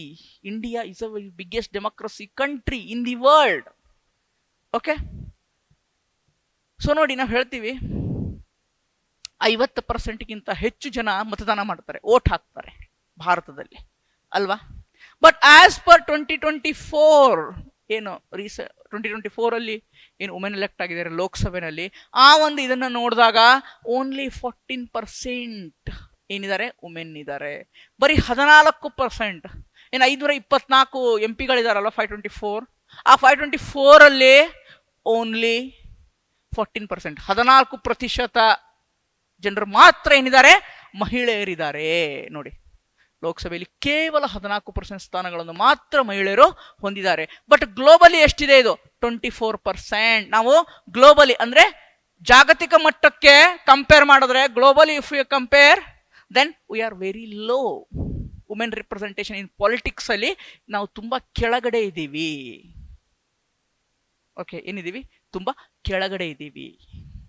ಇದನ್ನ ಈ ಒಂದು ಅಂಕಿ ಅಂಶನ ಏನ್ ಮಾಡ್ಬೋದು, ನೀವು ಹಾಕಬಹುದು. ಓಕೆ, ಎಸ್, ನಾವು ವಿತ್ ರಿಸ್ಪೆಕ್ಟ್ ಟು ಎಂಪಿಸ್ ಅಂದ್ರೆ ಮೆಂಬರ್ ಆಫ್ ಪಾರ್ಲಿಮೆಂಟ್ಗೆ ಸಂಬಂಧಪಟ್ಟ ಹಾಗೆ ಕಮ್ಮಿ ಇರ್ಬೋದು. ಆದರೆ ತಳಮಟ್ಟದ ಪ್ರಜಾಪ್ರಭುತ್ವ ಅಂದ್ರೆ ಗ್ರಾಸ್ ರೂಟ್ ಲೆವೆಲ್ ಡೆಮಾಕ್ರಸಿ, ತಳಮಟ್ಟದ ಪ್ರಜಾಪ್ರಭುತ್ವ, ಗ್ರಾಸ್ ರೂಟ್ ಲೆವೆಲ್ ಡೆಮೋಕ್ರಸಿ ಅಂತಂದ್ರೆ panchayat Raj institutions and municipality. Panchayat Raj institution ಅಲ್ಲಿ ನಾವೇನ್ ಮಾಡಿದೀವಿ, ಅರೌಂಡ್ 50% ರಿಪ್ರೆಸೆಂಟೇಷನ್ ಎಲ್ಲಿದೆ? ಪಂಚಾಯತ್ ರಾಜ್ ಅಲ್ಲಿದೆ. Okay, 1.5 million women in local governance ಅಲ್ಲಿ ಇದ್ದಾರೆ ಆಲ್ ಓವರ್ ಇಂಡಿಯಾ. ಪಂಚಾಯತಿ ಮೆಂಬರ್ ಆಗಿರ್ಬೋದು, ಪಂಚಾಯತಿ ಚೇರ್ಮನ್ ಆಗಿರ್ಬೋದು, ಅಲ್ಲೆಲ್ಲದಲ್ಲೂ ಏನಿದೆ ವುಮೆನ್ ರಿಸರ್ವೇಶನ್ ಇದೆ. ಅರೌಂಡ್ 50% ವರ್ಗು ಇದೆ. ಒಂದೊಂದು ಅದು ಯೂಶಲಿ 33% ಅಂತ ಫಿಕ್ಸ್ ಮಾಡಿದರೆ, ಒಂದೊಂದು ರಾಜ್ಯಗಳು ಬೇಕಾದ್ರೆ 50% ಮಾಡ್ಕೋಬಹುದು. ಕರ್ನಾಟಕದಲ್ಲಿ 53 ಇದೆ, ಬಿಹಾರಲ್ಲಿ 50% ಇದೆ ಇಲ್ಲಿ ಪಂಚಾಯತ್ ರಾಜ್ ಇನ್ಸ್ಟಿಟ್ಯೂಷನ್ ಅಲ್ಲಿ. ಓಕೆ, ದಿಸ್ ಇಸ್ ನೋಡಿ, ಇಲ್ಲೊಂದು ನೆಗೆಟಿವ್ ಇದೆ, ಬಟ್ ಇಲ್ಲೊಂದು ಪಾಸಿಟಿವ್ ಇದೆ, ಅಲ್ವಾ? ಎರಡನ್ನೂ ನಾವೇನ್ ಮಾಡ್ಬೇಕಾಗತ್ತೆ, ಆಡ್ ಮಾಡಿ ಹೇಳ್ಬೇಕಾಗತ್ತೆ. ಇಲ್ಲ ಹಿಪೋಕ್ರೇಟ್ ಆಗಿ ಹೋಗ್ಬಿಡ್ತೀವಿ ನಾವು, ಆಷಾಢಭೂತಿತನ, ಬರೀ ಕೆಟ್ಟದ್ದೇ ಇದೆ ಕೆಟ್ಟದ್ದೇ ಇದೆ, ಸರಿ ಇಲ್ಲ ಸರಿ ಇಲ್ಲ ಅಂತ ಹೇಳ್ಬಿಟ್ರೆ, ಅದ್ರಲ್ಲಿ ಎಲ್ಲೋ ಒಂದ್ ಕಡೆ ಒಂದು ಒಳ್ಳೇದಿದೆ ಅಲ್ವಾ? ಆ ಒಳ್ಳೇದನ್ನು ನಾವು ಆಡ್ ಮಾಡಬೇಕು. Then only you are a good bureaucrat. ನೀವು ಒಳ್ಳೆ ಅಧಿಕಾರಿ ಆಗಕ್ಕೆ ಸಾಧ್ಯ. ರೈಟ್? ಸೊ ಈ ಇಂಟ್ರೊಡಕ್ಷನ್ ಈ ತರ ನೀವು ಏನು ಹೇಳಿದ್ನಲ್ವಾ, first impression is the best impression. First impression ಅವ್ರಿಗೆ ಇಂಪ್ರೆಸ್ ಮಾಡಿಬಿಡಿ. ಒಂದು ಕೋಟ್ ಹಾಕಿ ಈ ತರ ಇದೇ ಎಸ್ಸೆ ಬಂದ್ರೆ ಬರ್ಬೋದು, ಯಾರಿಗೆ ಗೊತ್ತಿದೆ essay same, because it's in the news ಅಲ್ಲಿ ಇರೋದ್ರಿಂದ it can come. Okay, it can come in the upcoming PSI exam. Okay, so ಏನು ಒಂದು ಕೋಟ್ ಹಾಕಿ, ಡೇಟಾ ಹಾಕಿ, ಆ ಡೇಟಾಗೆ ಒಂದಿಷ್ಟು ಸಬ್ಸ್ಟೆನ್ಷಿಯೇಟ್ ಕೊಡೋದ್ರ ಮುಖಾಂತರ you can start introduction. Isn't it good introduction? ಇದು ಒಳ್ಳೆ ಪೀಠಿಕೆ ಅಲ್ವಾ? Definitely will get good marks if you return like this. ಇದನ್ನ ನೀವು ಪ್ರಾಕ್ಟೀಸ್ ಮಾಡದೆ ಬರಲ್ಲ. ಬರೀ ಓದ್ತೀನಿ ನಾನು, ನ್ಯೂಸ್ ಪೇಪರ್ ಓದ್ತೀನಿ ಅಂಡ್ ಯಾವುದೋ ಒಂದು ಎಸ್ಸೆ ಬುಕ್ ಓದ್ತೀನಿ ಅಂಡ್ ಏನು ಕಂಟೆಂಟ್ ಓದ್ತೀನಿ ಅಂದ್ರೆ ಬರಲ್ಲ. ನೀವು ಕುಂತು ಬರೆದಾಗ ಮಾತ್ರ ಇದು ಬರುತ್ತೆ. ಪ್ರಾಕ್ಟೀಸ್ ಮೇಕ್ಸ್ ಮ್ಯಾನ್ ಪರ್ಫೆಕ್ಟ್ ಅಂತ ಹೇಳ್ತೀವಿ, ಗೊತ್ತಾ? ಪ್ರಯತ್ನ ಮಾಡ್ಬೇಕು, ನೀವು ಕೂತ್ಕೊಂಡು ಪ್ರಯತ್ನ ಮಾಡಬೇಕು, ಅದನ್ನ ಮೆಂಟರ್ಗಳಿಗೆ ತೋರಿಸ್ಬೇಕು. ಆ ಮೆಂಟರ್ ನಿಮ್ಮನ್ನ ತೀಡ್ತಾರೆ, ಇದನ್ನ ಹೀಗ್ ಬರಿ ಹೀಗ್ ಬರಿ ಹೀಗ್ ಬರಿಬೇಡ ಅಂತ ಹೇಳ್ತಾರೆ. ಓಕೆ, ಬರೀ ನೀವು ನಾನು ಸುಮ್ಮನೆ ಡೈರೆಕ್ಟ್ ಆಗಿ ಹೋಗಿ ಎಕ್ಸಾಮಲ್ಲಿ ಬರಿತೀನಿ ಅಂದ್ರೆ it want come, definitely it want come. ನೀವು ಎಲ್ಲಿ ತನಕ ಕೂತ್ಕೊಂಡು ಬರೆಯಲ್ಲ ಅಲ್ಲಿ ತನಕ ಅದು ಆಗಲ್ಲ. ಓಕೆ, ನೆಕ್ಸ್ಟ್ ಬಾಡಿ ಅಂತಂದ್ರೆ ದಿಸ್ ಒನ್, ಪ್ರಬಂಧದ ಮುಖ್ಯ ಭಾಗ ಹೇಳಿದ್ನಲ್ವಾ, it should be multi perspective, multi dimension, ಬಹು ಆಯಾಮದಲ್ಲಿ ಬರಿಬೇಕು ಎಸ್ಸೆನ.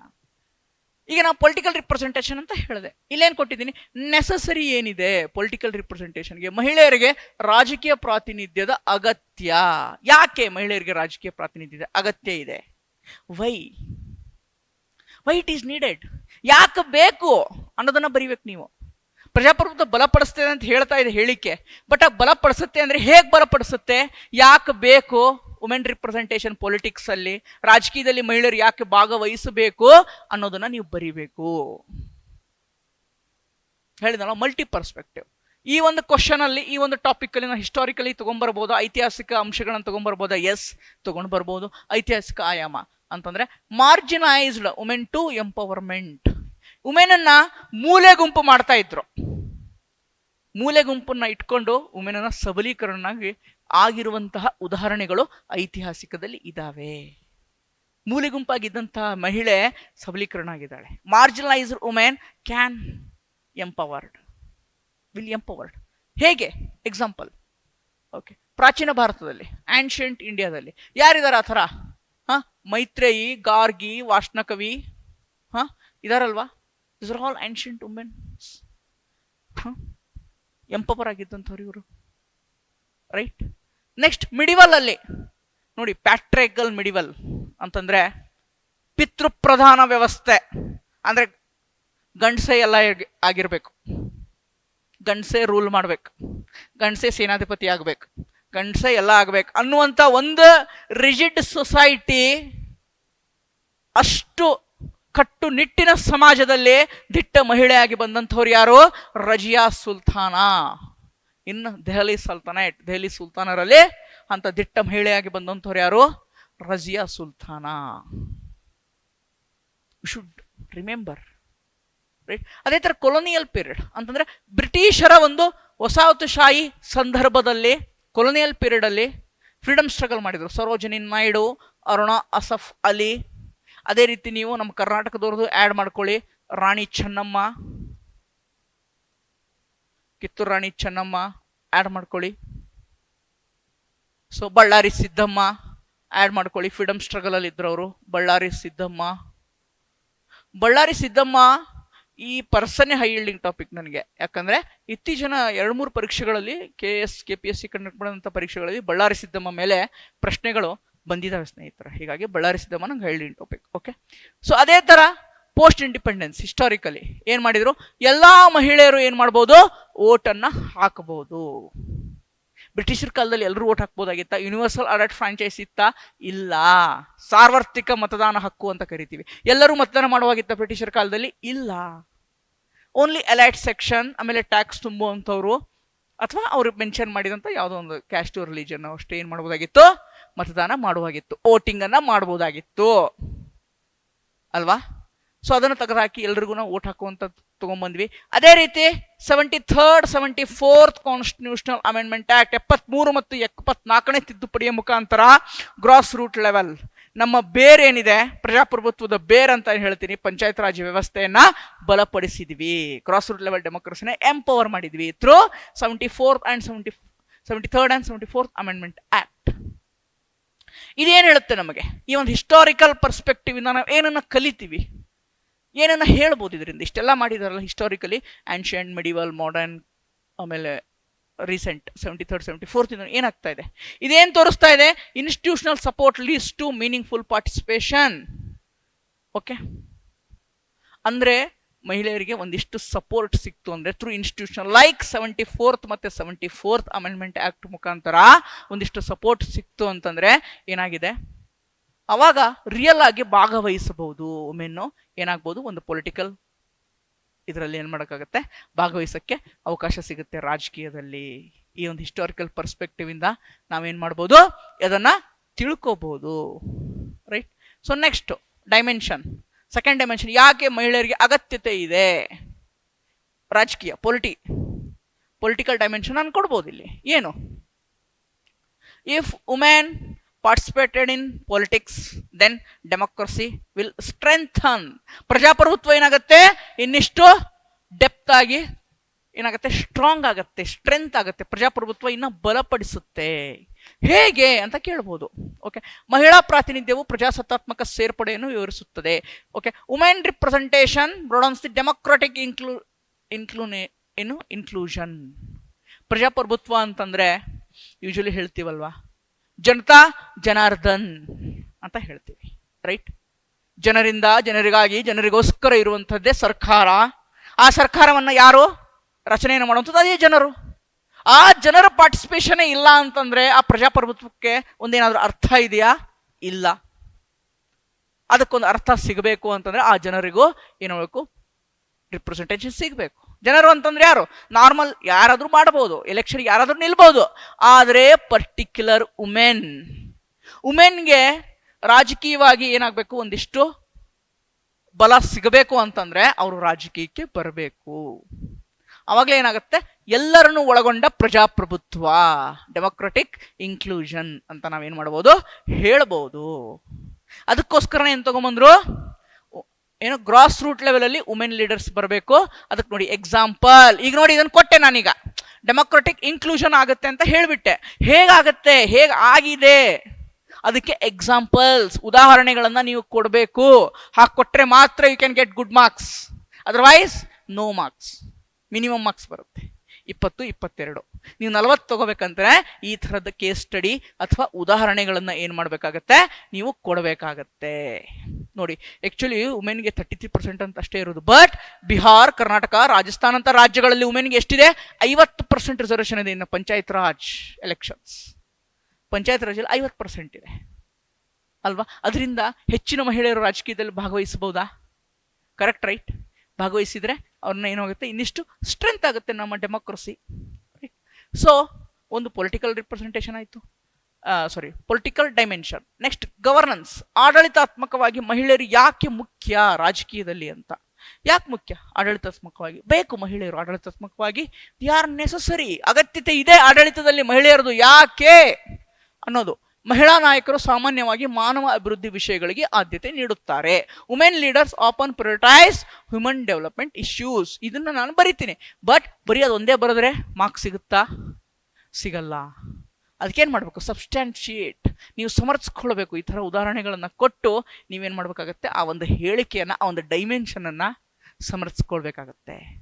ಏನು ಸಬ್ಸ್ಟ್ಯಾನ್ಶಿಯೇಟ್ ಮಾಡಬೇಕು, ಅದನ್ನು ಪ್ರೂವ್ ಮಾಡಬೇಕು. ರೈಟ್? ಹೇಗೆ usually women human development issues ಮೇಲೆ ಜಾಸ್ತಿ ಏನು ಮಾಡ್ತಾರೆ, ಒತ್ತನ್ನು ಕೊಡ್ತಾರೆ. ಮಾನವ ಅಭಿವೃದ್ಧಿ ವಿಷಯಗಳಿಗೆ ಹೆಚ್ಚಿನ ಒತ್ತನ್ನು ಕೊಡ್ತಾರೆ ಮಹಿಳೆ ಅಂತ ಹೇಳ್ತಾ ಇದೆ. ಹೌ, ಹೇಗೆ? ಎಕ್ಸಾಂಪಲ್, ಇಬ್ರು ಸ್ಟಡಿ ಮಾಡಿದ್ದಾರೆ ಇವರು. ಓಕೆ, ರಿಪೋರ್ಟ್ಸ್ ಇದೆ.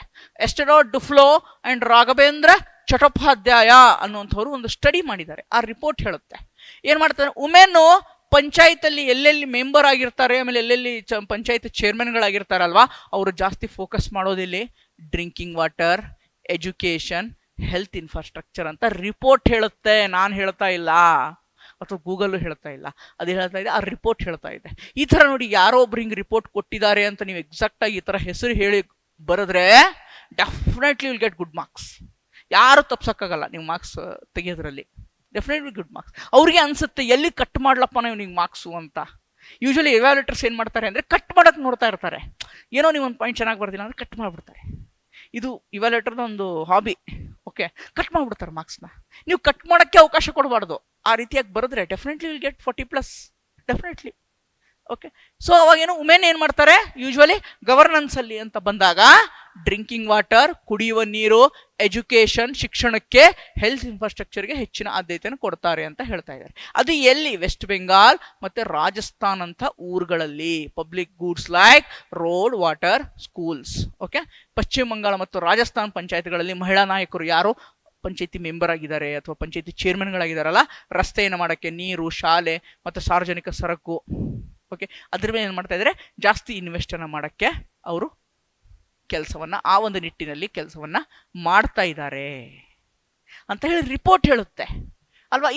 ಈ ರೀತಿಯಾಗಿ ನೀವು ಸಬ್ಸ್ಟೆನ್ಷಿಯೇಟ್ ಮಾಡಿ ರಿಪೋರ್ಟ್ ಬರೆದ್ರೆ ಡೆಫಿನೆಟ್ಲಿ ನೀವು ಒಳ್ಳೆ ಅಂಕಗಳನ್ನ ಇದು ಮಾಡ್ಬೋದು. ಇದರಿಂದ ಏನು ಗೊತ್ತಾಗುತ್ತೆ ನಿಮಗೆ? ಗವರ್ನೆನ್ಸ್ ಇಂದ ಏನು ಗೊತ್ತಾಗುತ್ತೆ? Women representation leads to responsive and welfare. ಮಹಿಳಾ ಪ್ರಾತಿನಿಧ್ಯವು ಸ್ಪಂದಿಸುವ ಮತ್ತು ಕಲ್ಯಾಣ ಆಧಾರಿತ ಆಡಳಿತಕ್ಕೆ ಕಾರಣ ಆಗುತ್ತೆ. ವೆಲ್ಫೇರ್ ಪಾಲಿಸಿಗಳನ್ನ ಜಾಸ್ತಿ ತೊಗೊಂಡ್ಬರ್ತಾರೆ, ವೆಲ್ಫೇರ್ ಸ್ಕೀಮ್ಗಳನ್ನ ಜಾಸ್ತಿ ತೊಗೊಂಡ್ಬರ್ತಾರೆ, ಜನರಿಗೆ ಒಳ್ಳೇದಾಗಬೇಕು ಅನ್ನೋ. ಏಕೆ ನೋಡಿ, ಮಹಿಳೆ ಅಂತ ನಾವು ಎಕ್ಸಾಂಪಲ್ ತಗೊಳ್ಳೋಣ ಆಯ್ತಾ. ನಮ್ಮ ತಾಯಿನೇ ಎಕ್ಸಾಂಪಲ್ ತಗೊಳ್ಳೋಣ. ನಮ್ಮ ತಾಯಿ, ನಿಮ್ಮ ತಾಯಿ ಅಥವಾ ಎಲ್ಲರ ತಾಯಿ, ಯೂಶ್ವಲಿ ಎಲ್ಲರ ಮನೆಯಲ್ಲಿ ತಾಯಿ ಏನು ಮಾಡ್ತಾಳೆ ಹೇಳಿ? ನನ್ನ ಗಂಡ, ನನ್ನ ಮಕ್ಕಳು, ನನ್ನ ಅಣ್ಣ, ನನ್ನ ತಮ್ಮ, ನನ್ನ ಮಗ, ನನ್ನ ಮಗಳು, ನನ್ನ ಅಳಿಯ ಚೆನ್ನಾಗಿರ್ಬೇಕು, ನನ್ನ ಕಡೆಯಿಂದ ಏನು ಸಾಧ್ಯ ಇದೆ ಅದು ನಾನು ಒಳ್ಳೇದು ಮಾಡ್ತೀನಿ ಅನ್ನುವಂಥದ್ದು ಒಬ್ಬ ಹೆಣ್ಮಗಳು ಮಾಡ್ತಾಳಲ್ವಾ, ಒಬ್ಬ ತಾಯಿ ಆದಂಥವಳು ಮಾಡ್ತಾಳಲ್ವಾ, ಅದನ್ನೇ ಇದು ಹೇಳ್ತಾ ಇದೆ. That's why. ಓಕೆ, ಸ್ಪಂದಿಸ್ತಾಳೆ, ಹೆಣ್ಣು ಸ್ಪಂದಿಸ್ತಾಳೆ. ಓಕೆ, ಆ ಥರ ಸ್ಪಂದನೆ ಇರುವಂತಹ ಹೆಣ್ಣಿಗೆ ರಾಜಕೀಯದಲ್ಲಿ ಅವಕಾಶ ಕೊಟ್ಟಾಗ ರಾಮರಾಜ್ಯ ಆಗೋದ್ರಲ್ಲಿ ಯಾವುದೇ ಸಂದೇಹವಿಲ್ಲ ಅಲ್ವಾ.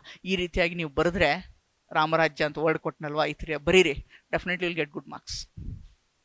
ಸ್ಪಂದಿಸುವ ಹೆಣ್ಣಿಗೆ ರಾಜಕೀಯದಲ್ಲಿ ಅವಕಾಶಗಳ ಅಗತ್ಯ ಇದೆ. ಯಾಕೆಂದ್ರೆ ಮೂಲತಃ ಹೆಣ್ಣು ಎಮೋಷನಲ್. ಓಕೆ, ಒಳ್ಳೇದು ಮಾಡಬೇಕು ಅನ್ನೋಂಥದ್ದು ಜಾಸ್ತಿ ಇರುತ್ತೆ. ಆ ರೀತಿ ಇರುವಂತಹ ಹೆಣ್ಮಕ್ಳಿಗೆ ಕೊಟ್ಟರೆ ಡೆಫಿನೆಟ್ಲಿ ರಾಮರಾಜ್ಯ ಆಗೋದ್ರಲ್ಲಿ ಯಾವುದೇ ಸಂಶಯ ಇಲ್ಲ ಅಲ್ವಾ. ಇದು ಗವರ್ನೆನ್ಸ್ ಡೈಮೆನ್ಷನ್, ಆಡಳಿತಾತ್ಮಕವಾಗಿ ಯಾಕೆ ಮಹಿಳೆಯರಿಗೆ ಕೊಡಬೇಕನ್ನುವಂಥದ್ದು. ಅದೇ ರೀತಿ ಸೋಷಿಯಲ್ ಡೈಮೆನ್ಷನ್, ಸಾಮಾಜಿಕ ಆಯಾಮ. ಓಕೆ, ಯಾಕೆ ಸಾಮಾಜಿಕವಾಗಿ ಮಹಿಳೆ ಒಂದು ಪೊಲಿಟಿಕಲಿ ಎಂಪವರ್ ಆಗಬೇಕು, socially why it is needed ಅಂತ. ನಮ್ಮ ಸಮಾಜ ಯಾವ ಥರ ಇದೆ ಅಪ್ಪ, ನಮ್ಮ ಸಮಾಜ ಯಾವ ಥರ ಇದೆ ಗೊತ್ತಿದೆ. ಮನೆಯ ಯಜಮಾನ ಅಂತಾರೆ ಹೊರತು ಮನೆಯ ಯಜಮಾನಿ ಅಂತ ಅಂತೀರಾ? ಕೇಳಿದಿರಿ ಎಲ್ಲಾದ್ರು? ಮನೆಯ ಯಜಮಾನ ಅಂತಾರೆ ಹೊರತು ಮನೆಯ ಯಜಮಾನಿ ಅಂತ ಅಂತೀರಾ? ಇಲ್ಲ. ನಮ್ಮ ಯಜಮಾನರು ಹೆಣ್ಮಕ್ಳು ಅಂತಾರೆ, ನಮ್ಮ ಯಜಮಾನರು ಅಂತಾರೆ. ಅದಕ್ಕೆ ಗಂಡ ನನ್ನ ಹೆಂಡತಿ ಅಂತಾನೆ ಹೊರತು ನನ್ನ ಯಜಮಾಂತಿ ಅಂತ ಅಂತಾನ? ಇಲ್ಲ, ಅನ್ನಲ್ಲ, ಸಾಧ್ಯನೇ ಇಲ್ಲ. ಯಾಕೆ ಅಂದ್ರೆ ನೀನ್ ಗಂಡ್ಸು, ನೀನ್ ಹಿಂಗೇ ಇರಬೇಕು, ನೀನ್ ಮೇಲೆ ಇರಬೇಕು, ಹೆಣ್ಣು ನಿನ್ನ ಅಡಿಯಾಳಗೆ ಇರಬೇಕು ಅನ್ನೋದು ಆ ಥರದ ವ್ಯವಸ್ಥೆಯನ್ನ ಮಾಡಿ ಹಾಕ್ಬಿಟ್ಟಿದ್ದಾರೆ. ಅದಕ್ಕೆ ಏನಂತ ಕರಿತೀವಿ? ಪ್ಯಾಟ್ರಿಯಾರ್ಕಲ್ ಸೊಸೈಟಿ, ಪಿತೃಪ್ರಧಾನ ವ್ಯವಸ್ಥೆ ಅಂತ ಕರಿತೀವಿ ಇದನ್ನ, ಈ ಥರದ ವ್ಯವಸ್ಥೆಯನ್ನ. ಆ ವ್ಯವಸ್ಥೆ ಹೋಗಲಾಡಿಸ್ಬೇಕು, ಆ ವ್ಯವಸ್ಥೆಯನ್ನ ಮೆಟ್ಟಿ ನಿಲ್ಲಬೇಕಂತಂದ್ರೆ political representation of women is a must needed, is a necessary ಅನ್ನೋದನ್ನ ಹೇಳ್ತೀನಿ ನಾನು. ಯಾಕೆ ಅಂತ ಅದಕ್ಕೊಂದು ಕೇಸ್ ಸ್ಟಡಿ ಇದೆ ನೋಡಿ. ಅದಕ್ಕೂ ಒಂದು ನೋಡಿ, ಯೂಶುವಲಿ ಬಿಮಾರು ಸ್ಟೇಟ್ಸ್ ಅಂತ ಹೇಳ್ತೀವಿ, ಬಿಮಾರು ಅಂತ ಕರಿತೀವಿ. ಬಿಹಾರ್, ಮಧ್ಯಪ್ರದೇಶ್, ಉತ್ತರ ಪ್ರದೇಶ್, ಜಾರ್ಖಂಡ್, ಇವನ್ನೆಲ್ಲ ಬಿಮಾರು ಸ್ಟೇಟ್ಸ್ ಅಂದ್ರೆ ಹಿಂದುಳಿದ ರಾಜ್ಯಗಳು ಅಂತ ಕರಿತೀವಿ. ಆ ಥರದ ಒನ್ ಆಫ್ ದಿ ಹಿಂದುಳಿದ ರಾಜ್ಯ, one of the backward state ಅಲ್ಲೇ ಏನಿದೆ, ಬಿಹಾರ್ ವುಮೆನ್ ಸರ್ಪಂಚ್ ಇನ್ಕ್ರೀಸ್ಡ್. ಸರ್ಪಂಚ್ಗಳು ಅಂದ್ರೆ ಪಂಚಾಯತಿ ಚೇರ್ಮನ್ಗಳು, ಮೆಂಬರ್ಗಳು ಏನಾಗಿದ್ದಾರೆ? ಜಾಸ್ತಿ ಆಗಿದ್ದಾರೆ. ರಿಪ್ರೆಸೆಂಟೇಷನ್ ಕೊಟ್ಟಿರೋದ್ರಿಂದ 50% ಇದೆ ಬಿಹಾರಲ್ಲಿ ರಿಸರ್ವೇಷನ್. ಓಕೆ, ಕೊಟ್ಟಿರೋದ್ರಿಂದ ವುಮೆನ್ ಏನಾಗಿದ್ದಾರೆ? ಜಾಸ್ತಿ ಏನಾಗಿದ್ದಾರೆ ಆ ಒಂದು ರಾಜಕೀಯ ಪೊಲಿಟಿಕ್ಸ್ಗೆ, ಗ್ರಾಸ್ ರೂಟ್ ಲೆವೆಲ್ ಪೊಲಿಟಿಕ್ಸ್ಗೆ, ಓಕೆ, ತಳಮಟ್ಟದ ರಾಜಕೀಯ ವ್ಯವಸ್ಥೆಗೆ ವುಮೆನ್ ಜಾಸ್ತಿ ಪಾರ್ಟಿಸಿಪೇಟ್ ಮಾಡಿದ್ದಾರೆ. ಅದರಿಂದ ಅವರ ಮದುವೆನೂ ಏನಾಗಿದೆ? ಲೇಟ್ ಆಗಿದೆ. ಹಾಗಾಗಿ ಬಾಲ್ಯ ವಿವಾಹ ಕೂಡ ಏನಾಗಿದೆ? ಇದರಿಂದ ಕಮ್ಮಿ ಆಗಿದೆ. Child marriage also come to lower number ಸಿಗೋದು ಇಳಿದೋಗಿದೆ. ಎಲ್ಲಿ? ಬಿಹಾರ ಅಂತ ರಾಜ್ಯಗಳಲ್ಲಿ ರಿಪೋರ್ಟ್ ಹೇಳ್ತಾ ಇದೆ ಅಲ್ವಾ. ಸೊ ಇದರಿಂದ ಏನಾಗುತ್ತೆ? ವುಮೆನ್ ಬರೀ ಆಸ್ಪೈರ್ ಟು ಲೀಡರ್ಶಿಪ್, ಬರೀ ವುಮೆನ್ ಏನಾಗಲ್ಲ, ನಾಯಕತ್ವ, ಬರೀ ಒಂದು ಪಾತ್ರವನ್ನು ಮಾಡಕ್ ಇಷ್ಟಪಡಲ್ಲ. ವುಮೆನ್ ಲೀಡರ್ಶಿಪ್ ಬೇಕು ನನಗೆ, ಲೀಡರ್ಶಿಪ್ ಕ್ವಾಲಿಟಿ ಕೂಡ ನನ್ನಲ್ಲಿವೆ ಅಂತ ಇದರಿಂದ ಏನಾಗುತ್ತೆ? ಪ್ರೂವ್ ಆಗುತ್ತೆ. ಇದರಿಂದ ಇನ್ನೊಂದು ಏನಾಗ್ತಾ ಇದೆ? ವೀಕ್ನಿಂಗ್ ಇನ್ ದಿ ಜೆಂಡರ್ ಸ್ಟೀರಿಯೋಟೈಪ್ಸ್. ಅಂದ್ರೆ ಪಾಲಿಟಿಕ್ಸ್, ರಾಜಕೀಯ ಅಂತಂದ್ರೆ ಯಾರಿರ್ಬೇಕು? ಬರೀ ಗಂಡಸರೇ ಇರಬೇಕು, ರಾಜಕೀಯ ಗಂಡಸರೇ ಮಾಡಬೇಕು, ಹೆಣ್ಮಕ್ಳು ಮನೆ ಒಳಗಡೆ ಅಡಿಗೆ ಮನೆಯಲ್ಲೇ ಇರಬೇಕು ಅನ್ನುವಂಥದ್ದು ಆ ಒಂದು ಸ್ಟೀರಿಯೋಟೈಪ್ ಏನಿತ್ತು, ಆ ಒಂದು ಸ್ಟೀರಿಯೋಟೈಪು ಅಳಿಸಿ ಹೋಗ್ತಾ ಇದೆ ನೋಡಿ. ಅದೇ ಹೇಳ್ತೀವಲ್ವಾ, ನೀವು ಒಂದು ಎಕ್ಸಾಂಪಲ್ ಕೊಡು, ಹಿಸ್ಟರಿಯಲ್ಲಿ ಇದು ಎಕ್ಸಾಂಪಲ್ ಕೊಡೋದು. ಹಿಸ್ಟರಿನಲ್ಲಿ ವೇದಗಳ ಕಾಲ, ವೇದಗಳ ನಂತರ ಕಾಲ ಅಂತ ಬರುತ್ತೆ. Vedic period and later Vedic period ಅಂತ ಬರುತ್ತೆ, ರೈಟ್? ಸೊ ವೇದಿಕ್ ಪೀರಿಯಡ್ ಅಲ್ಲಿ ವುಮೆನ್ ಕ್ಯಾನ್ ಪಾರ್ಟಿಸಿಪೇಟ್ ಇನ್ ಸಭಾಸ್ ಅಂತಂದ್ರೆ ಪೊಲಿಟಿಕಲಿ ಡಿಸ್ಕಷನ್ಸ್ಗಳಲ್ಲಿ ಏನ್ ಮಾಡ್ತಾ ಇದ್ರು? ರಾಜಕೀಯ ಒಂದು ಇದರಲ್ಲಿ ಭಾಗವಹಿಸ್ತಾ ಇದ್ರು ವುಮೆನ್, ಮಹಿಳೆ. ಎಲ್ಲಿ? ವೇದಿಕ್ ಪೀರಿಯಡ್ ಅಲ್ಲಿ. ಅದು ಯಾವಾಗ ಬಂದಾಯ್ತು? ವೇದಗಳ ನಂತರ ಕಾಲದಲ್ಲಿ, ಅಂದ್ರೆ ಲೇಟರ್ ವೇದಿಕ್ ಪೀರಿಯಡ್ ಅಲ್ಲಿ ಏನಾಯ್ತು? ಅದು ಬಂದಾಯ್ತು, ರೈಟ್? ಅದಕ್ಕೆ ಹೇಳ್ತಾರೆ ಈಶ್ವರಚಂದ್ರ ವಿದ್ಯಾಸಾಗರ್ ಅವರೆಲ್ಲ, ಬ್ಯಾಕ್ ಟು ವೇದಾಸ್, ನಾವು ವೇದಗಳ ಕಾಲದಲ್ಲಿ ಹೋಗ್ಬೇಕಾಗಿದೆ. ಸೋಷಿಯೋ ರಿಲಿಜಿಯಸ್ ರಿಫಾರ್ಮ್ಸ್ ಮಾಡರ್ನ್ ಇಂಡಿಯಾದಲ್ಲಿ ಬರುತ್ತಲ್ವಾ, ಅಲ್ಲಿ ಹೇಳುವಂಥದ್ದು ಬ್ಯಾಕ್ ಟು ವೇದಾಸ್. ವೇದಗಳು ಒಳ್ಳೇದಿತ್ತು, ವೇದಗಳಲ್ಲಿ ಏನೆಲ್ಲ ಅಸ್ಪೃಶ್ಯತೆ ಅನ್ನೋದು ಇಲ್ಲ, ಜಾತೀಯತೆ ಅನ್ನೋದು, ವರ್ಣ ಸಿಸ್ಟಮ್, ಜಾತಿ, ಬ್ರಾಹ್ಮಣ, ಕ್ಷತ್ರಿಯ, ವೈಶ್ಯ, ಶೂದ್ರ ವರ್ಣ ಸಿಸ್ಟಮ್ ಬಂದಿದೆ ಯಾವಾಗ? ವೇದಗಳ ನಂತರ ಕಾಲದಲ್ಲಿ. ಸೊ ವೇದಗಳ ಕಾಲದಲ್ಲಿ ಇಲ್ಲ, ಅದಕ್ಕೆ ಬ್ಯಾಕ್ ಟು ವೇದಾಸ್ ಹೋಗೋಣ. ನಾವು ವುಮೆನ್ ಅಲ್ಲಿ ಎಂಪವರ್ ಆಗಿದ್ಲು, ಆ ಥರದ ಎಂಪವರ್ಮೆಂಟ್ ವುಮೆನ್ ಅನ್ನ ಇಲ್ಲಿ ತಗೊಂಡ್ ಬರೋಣ ಅಂತ ಹೇಳ್ತಾರೆ ಸೋಷಿಯಲ್ ರಿಫಾರ್ಮರ್ಸ್ ಅಲ್ವಾ. ಸೊ ಅದೇ ರೀತಿ ಏನು ಪೊಲಿಟಿಕಲಿ ಎಂಪವರ್ ಆದ್ರೆ ಏನಾಗುತ್ತೆ? ಸೋಷಿಯಲ್ ಟ್ರಾನ್ಸ್ಫಾರ್ಮೇಶನ್, ಸಾಮಾಜಿಕ ಬದಲಾವಣೆಗಳನ್ನು, ಈ ತರ ಸಾಮಾಜಿಕ ಬದಲಾವಣೆಗಳು ಆಟೋಮೆಟಿಕ್ ಆಗಿ ಆಗತ್ತೆ. ಈ ತರಹದ ಸೋಷಿಯಲ್ ಚೇಂಜಸ್, ಸೋಷಿಯಲ್ ಟ್ರಾನ್ಸ್ಫಾರ್ಮೇಶನ್ ಅನ್ನೋದೇನಿದೆ ಆಟೋಮೆಟಿಕ್ ಆಗತ್ತೆ. ಜೆಂಡರ್ ಇಕ್ವಾಲಿಟಿ, ಲಿಂಗ ಸಮಾನತೆ ಅಂತ ಏನಿದೆ, ಜೆಂಡರ್ ಇಕ್ವಾಲಿಟಿ ಈಗ ready to establish in the society. Automatic ಆಗಿ ಬರುತ್ತೆ ನಮ್ಮ ಸೊಸೈಟಿನಲ್ಲಿ ಅಲ್ವಾ. ಸೊ ಇದು ಹೇಗೆ ಸೋಷಿಯಲಿ ಒಂದು ವುಮೆನ್ ಡೆವಲಪ್ ಆದರೆ ಇದಾಗತ್ತೆ ಅಂತ ಅನ್ನೋದು. ಈ ಎಕನಾಮಿಕಲಿ, ಈಗ ಪೊಲಿಟಿಕಲಿ ಎಂಪವರ್ ಆದರೆ ಎಕನಾಮಿಕಲಿ ಯಾವ ಥರ ವುಮೆನ್ನು ಒಂದು ಸಮಾಜವನ್ನು ನೋಡ್ತಾಳೆ ಅನ್ನುವಂಥದ್ದು. Okay, so women leaders prioritize the livelihood and welfare. ಈಗ ನೋಡಿ, ಮನೆಯಲ್ಲಿ ಈಗ ಕೊರೋನಾ ಟೈಮೇ ಅಪ್ಪ, ಕೋವಿಡ್ ಟೈಮಲ್ಲಿ ನಾನು ಬೇರೆದು ಎಕ್ಸಾಂಪಲ್ ಕೊಡಲ್ಲ, ನಮ್ಮದೇ ಕೊಡ್ತೀನಿ ಆಯಿತಾ. 2006 ವರ್ಷದ ಹಿಂದೆ 2020ರಲ್ಲಿ ಕೊರೋನಾ ಬಂತಲ್ವಾ. ಸೊ ಅವಾಗ ಡ್ಯಾಡಿಗೆ ಅಷ್ಟು ವರ್ಕ್ ಇರಲಿಲ್ಲ, ಸ್ವಲ್ಪ ಫೈನಾನ್ಷಿಯಲಿ ಪ್ರಾಬ್ಲಮ್ ಆಗ್ತದೆ. ನಮ್ಮ ಮನೆಯಲ್ಲ ತುಂಬ ಜನ ಲೋವರ್ ಮಿಡಲ್ ಕ್ಲಾಸ್ ಅಂತ ಯಾರಿದ್ದಾರೆ ಆಲ್ಮೋಸ್ಟ್ ಎಲ್ಲರ ಮನೆಯಲ್ಲೂ ಆ ಒಂದು ಪ್ರಾಬ್ಲಮ್ ಆಗ್ತಾ ಇತ್ತು. ನಮ್ಮಮ್ಮ ನಾವಪ್ಪ ಕೊಟ್ಟಿದ್ದು ಸ್ವಲ್ಪ ದುಡ್ಡು ಅಲ್ಲಿ ಇಲ್ಲಿ ಯಾವುದೋ ಒಂದು ಸೀರೆ ಕೆಳಗಿಡುವಂಥದ್ದು ಆ್ಯಂಡ್ ಯಾವುದೋ ಡಬ್ಬಗಳಲ್ಲಿ ಇಡುವಂಥದ್ದು, ಈ ರೀತಿಯಾಗಿ ಮಾಡಿ ಒಂದಿಷ್ಟು ದುಡ್ಡನ್ನು ಕೂಡಿಟ್ಟಿದ್ರು. ಅದು ಯಾವಾಗ ಹೆಲ್ಪ್ ಆಯ್ತು ನಮಗೆ ಆ ಕೋವಿಡ್ ಟೈಮಲ್ಲಿ, ಊಟಕ್ಕಾಗಿರ್ಬೋದು, ಮನೆ ಬಾಡಿಗೆ ಕಟ್ಟಕ್ಕಾಗಿರ್ಬೋದು, ಅದೆಲ್ಲ ಸಮಯದಲ್ಲಿ ಸಹಾಯ ಆಯಿತು. ಈ ಥರದ ಆಲೋಚನೆ ಮಾಡೋ ಮಹಿಳೆ ಒಂದು ಪೊಲಿಟಿಕಲಿ ರಿಪ್ರೆಸೆಂಟೇಷನ್ ತಗೊಂಡ್ರೆ, ಒಂದು ರಾಜಕೀಯ ಪ್ರಾತಿನಿಧ್ಯ ಅವಳಿಗೆ ಸಿಕ್ಕರೆ ಎಷ್ಟು ಚೆನ್ನಾಗಿರುತ್ತೆ ಅಲ್ವಾ. ಬಿಕಾಸ್ ವುಮೆನ್ ಯೂಶ್ವಲಿ ಏನೇನು ಪ್ರಯೋರಿಟೈಸ್ ಮಾಡ್ತಾಳೆ, ಜೀವನೋಪಾಯ, ಲೈವ್ಲಿಹುಡ್, ಜೀವನನ ಹೇಗೆ ನಡೆಸಬೇಕು ಅನ್ನುವಂಥದ್ದು.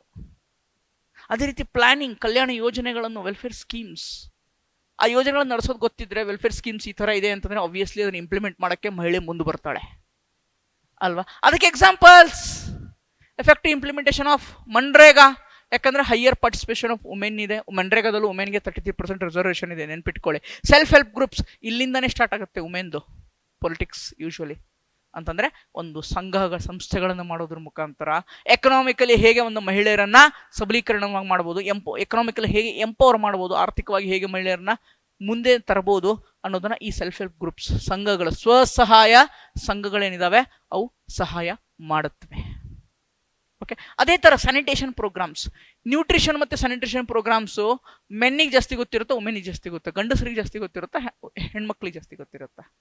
ಆಬ್ವಿಯಸ್ಲಿ ಹೆಣ್ಮಕ್ಳಿಗೆ ಏನು ಪ್ರಾಬ್ಲಮ್ ಇದೆ, ಹೆಣ್ಮಕ್ಳಿಗೆ ಸ್ಯಾನಿಟೇಷನ್ ಯಾವ ಥರ ಇರಬೇಕು, ಹೈಜೀನ್ ಯಾವ ಥರ ಇರಬೇಕು ಅವ್ರಿಗೆ ಗೊತ್ತಿರುತ್ತೆ ಅಲ್ವಾ. ಅವ್ರನ್ನ ನಾವು ಈ ಒಂದು ಪಾಲಿಸಿ ಮೇಕಿಂಗಲ್ಲಿ ಇನ್ವಾಲ್ವ್ ಮಾಡಿಕೊಂಡ್ರೆ ಆಬ್ವಿಯಸ್ಲಿ ಎಫೆಕ್ಟಿವ್ ಆಗಿ ಇಂಪ್ಲಿಮೆಂಟ್ ಆಗೇ ಆಗುತ್ತೆ, ಏನು ಬೇಕು ಅನ್ನೋದು ಗೊತ್ತಾಗುತ್ತೆ ಅಲ್ವಾ. ಒಂದು ದುರಂತ ಹೇಳ್ಬಿಡ್ತೀನಿ,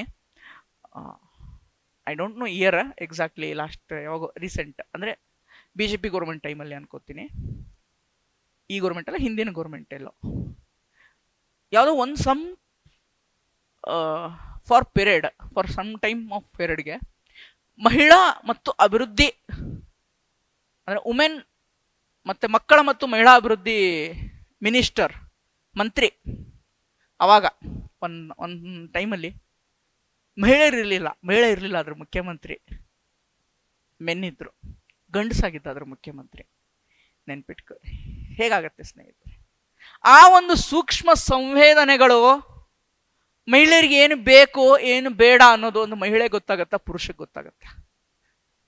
ಪುರುಷರಿಗೆ ಹೆಚ್ಚಿನ ಇದಕ್ಕೆ ಗೊತ್ತಾಗಲ್ಲ ಅಲ್ವಾ, ಎಷ್ಟೋ ವಿಷಯಗಳು ಮಹಿಳೆ ಗೊತ್ತಾಗುತ್ತೆ. ಬಟ್ ದುರಂತ ಅದು ಏನು, ಮಹಿಳಾ ಮುಖ್ಯಮಂತ್ರಿ ಇರಲಿಲ್ಲ, ಮಹಿಳೆ ಡಿಪಾರ್ಟ್ಮೆಂಟಿಗೆ, ವುಮೆನ್ ಆ್ಯಂಡ್ ಡಿಪಾರ್ಟ್ಮೆಂಟಿಗೆ, ವುಮೆನ್ ಆ್ಯಂಡ್ ಚೈಲ್ಡ್ ಡಿಪಾರ್ಟ್ಮೆಂಟಿಗೆ ಮಹಿಳೆ ಮುಖ್ಯಮಂತ್ರಿ ಇಲ್ಲ. ದಟ್ ಈಸ್ ದುರಂತ. ಮೇಲೆ ಚೇಂಜ್ ಮಾಡಿದ್ರು, ಅದು ಬೇರೆ. ಓಕೆ, ಹೀಗಾಗಿ ಒಂದು ನ್ಯೂಟ್ರಿಷನ್ ಆಗಿರ್ಬೋದು, ಸ್ಯಾನಿಟೇಷನ್ ಪ್ರೋಗ್ರಾಮ್ಸ್ ಆಗಿರ್ಬೋದು ಮಹಿಳೆ ಗೊತ್ತಿರೋದು ನೋಡಿ. ಅದಕ್ಕೆ ಇನ್ ಕೇಸ್ ಪೊಲಿಟಿಕಲಿ ಎಂಪವರ್ ಆದರೆ ಎಕನಾಮಿಕಲಿ ಏನು ಮಾಡ್ಬೋದು, ಧ್ವನಿ ಎತ್ತಬಹುದು. ಆರ್ಥಿಕವಾಗಿ ಕೂಡ ಏನು ಮಾಡ್ಬೋದು, ರಾಜಕೀಯ ಶಕ್ತಿ ಸಿಕ್ಕರೆ ಮಹಿಳೆಯರಿಗೆ ಆರ್ಥಿಕವಾಗಿ ಹೇಗೆ ಎತ್ತಬಹುದು ಬೇರೆ ಮಹಿಳೆಯರು ಅನ್ನೋದು ಆ ಒಂದು ಮಹಿಳೆ ಪಾಲಿಸಿಗಳನ್ನ, ಆ ನೀತಿಗಳನ್ನ, ಸ್ಕೀಮ್ಗಳನ್ನ, ಯೋಜನೆಗಳನ್ನ ತೆಗೆದುಕೊಂಡು ಬರಬಹುದು. That is why political power needed. ಹೀಗೆ ಸಬ್ಸ್ಟೆಂಟೇಟ್ ಮಾಡಿ ನೀವು ಎಕ್ಸಾಂಪಲ್ಸ್ ಕೊಟ್ಟು ಬರೆದ್ರೆ will get good marks. Okay, so this is economic dimension. Next one, ಒಂದು ಇನ್ಸ್ಟಿಟ್ಯೂಷನಲ್ ಡೈಮೆನ್ಷನ್ ಅಂತ ತಗೊಳ್ಳೋಣ ಆಯ್ತಾ. ಒಂದು second, right. So institutional dimension, ಹೇಗೆ ಇನ್ಸ್ಟಿಟ್ಯೂಷನಲ್ ಡೈಮೆನ್ಷನ್ ನೋಡಿ. ಒಂದು ಡೆಮೋಕ್ರಸಿ ಗೇನ್ಸ್, ಒಂದು ಸೆಕೆಂಡ್, ಸಾರಿ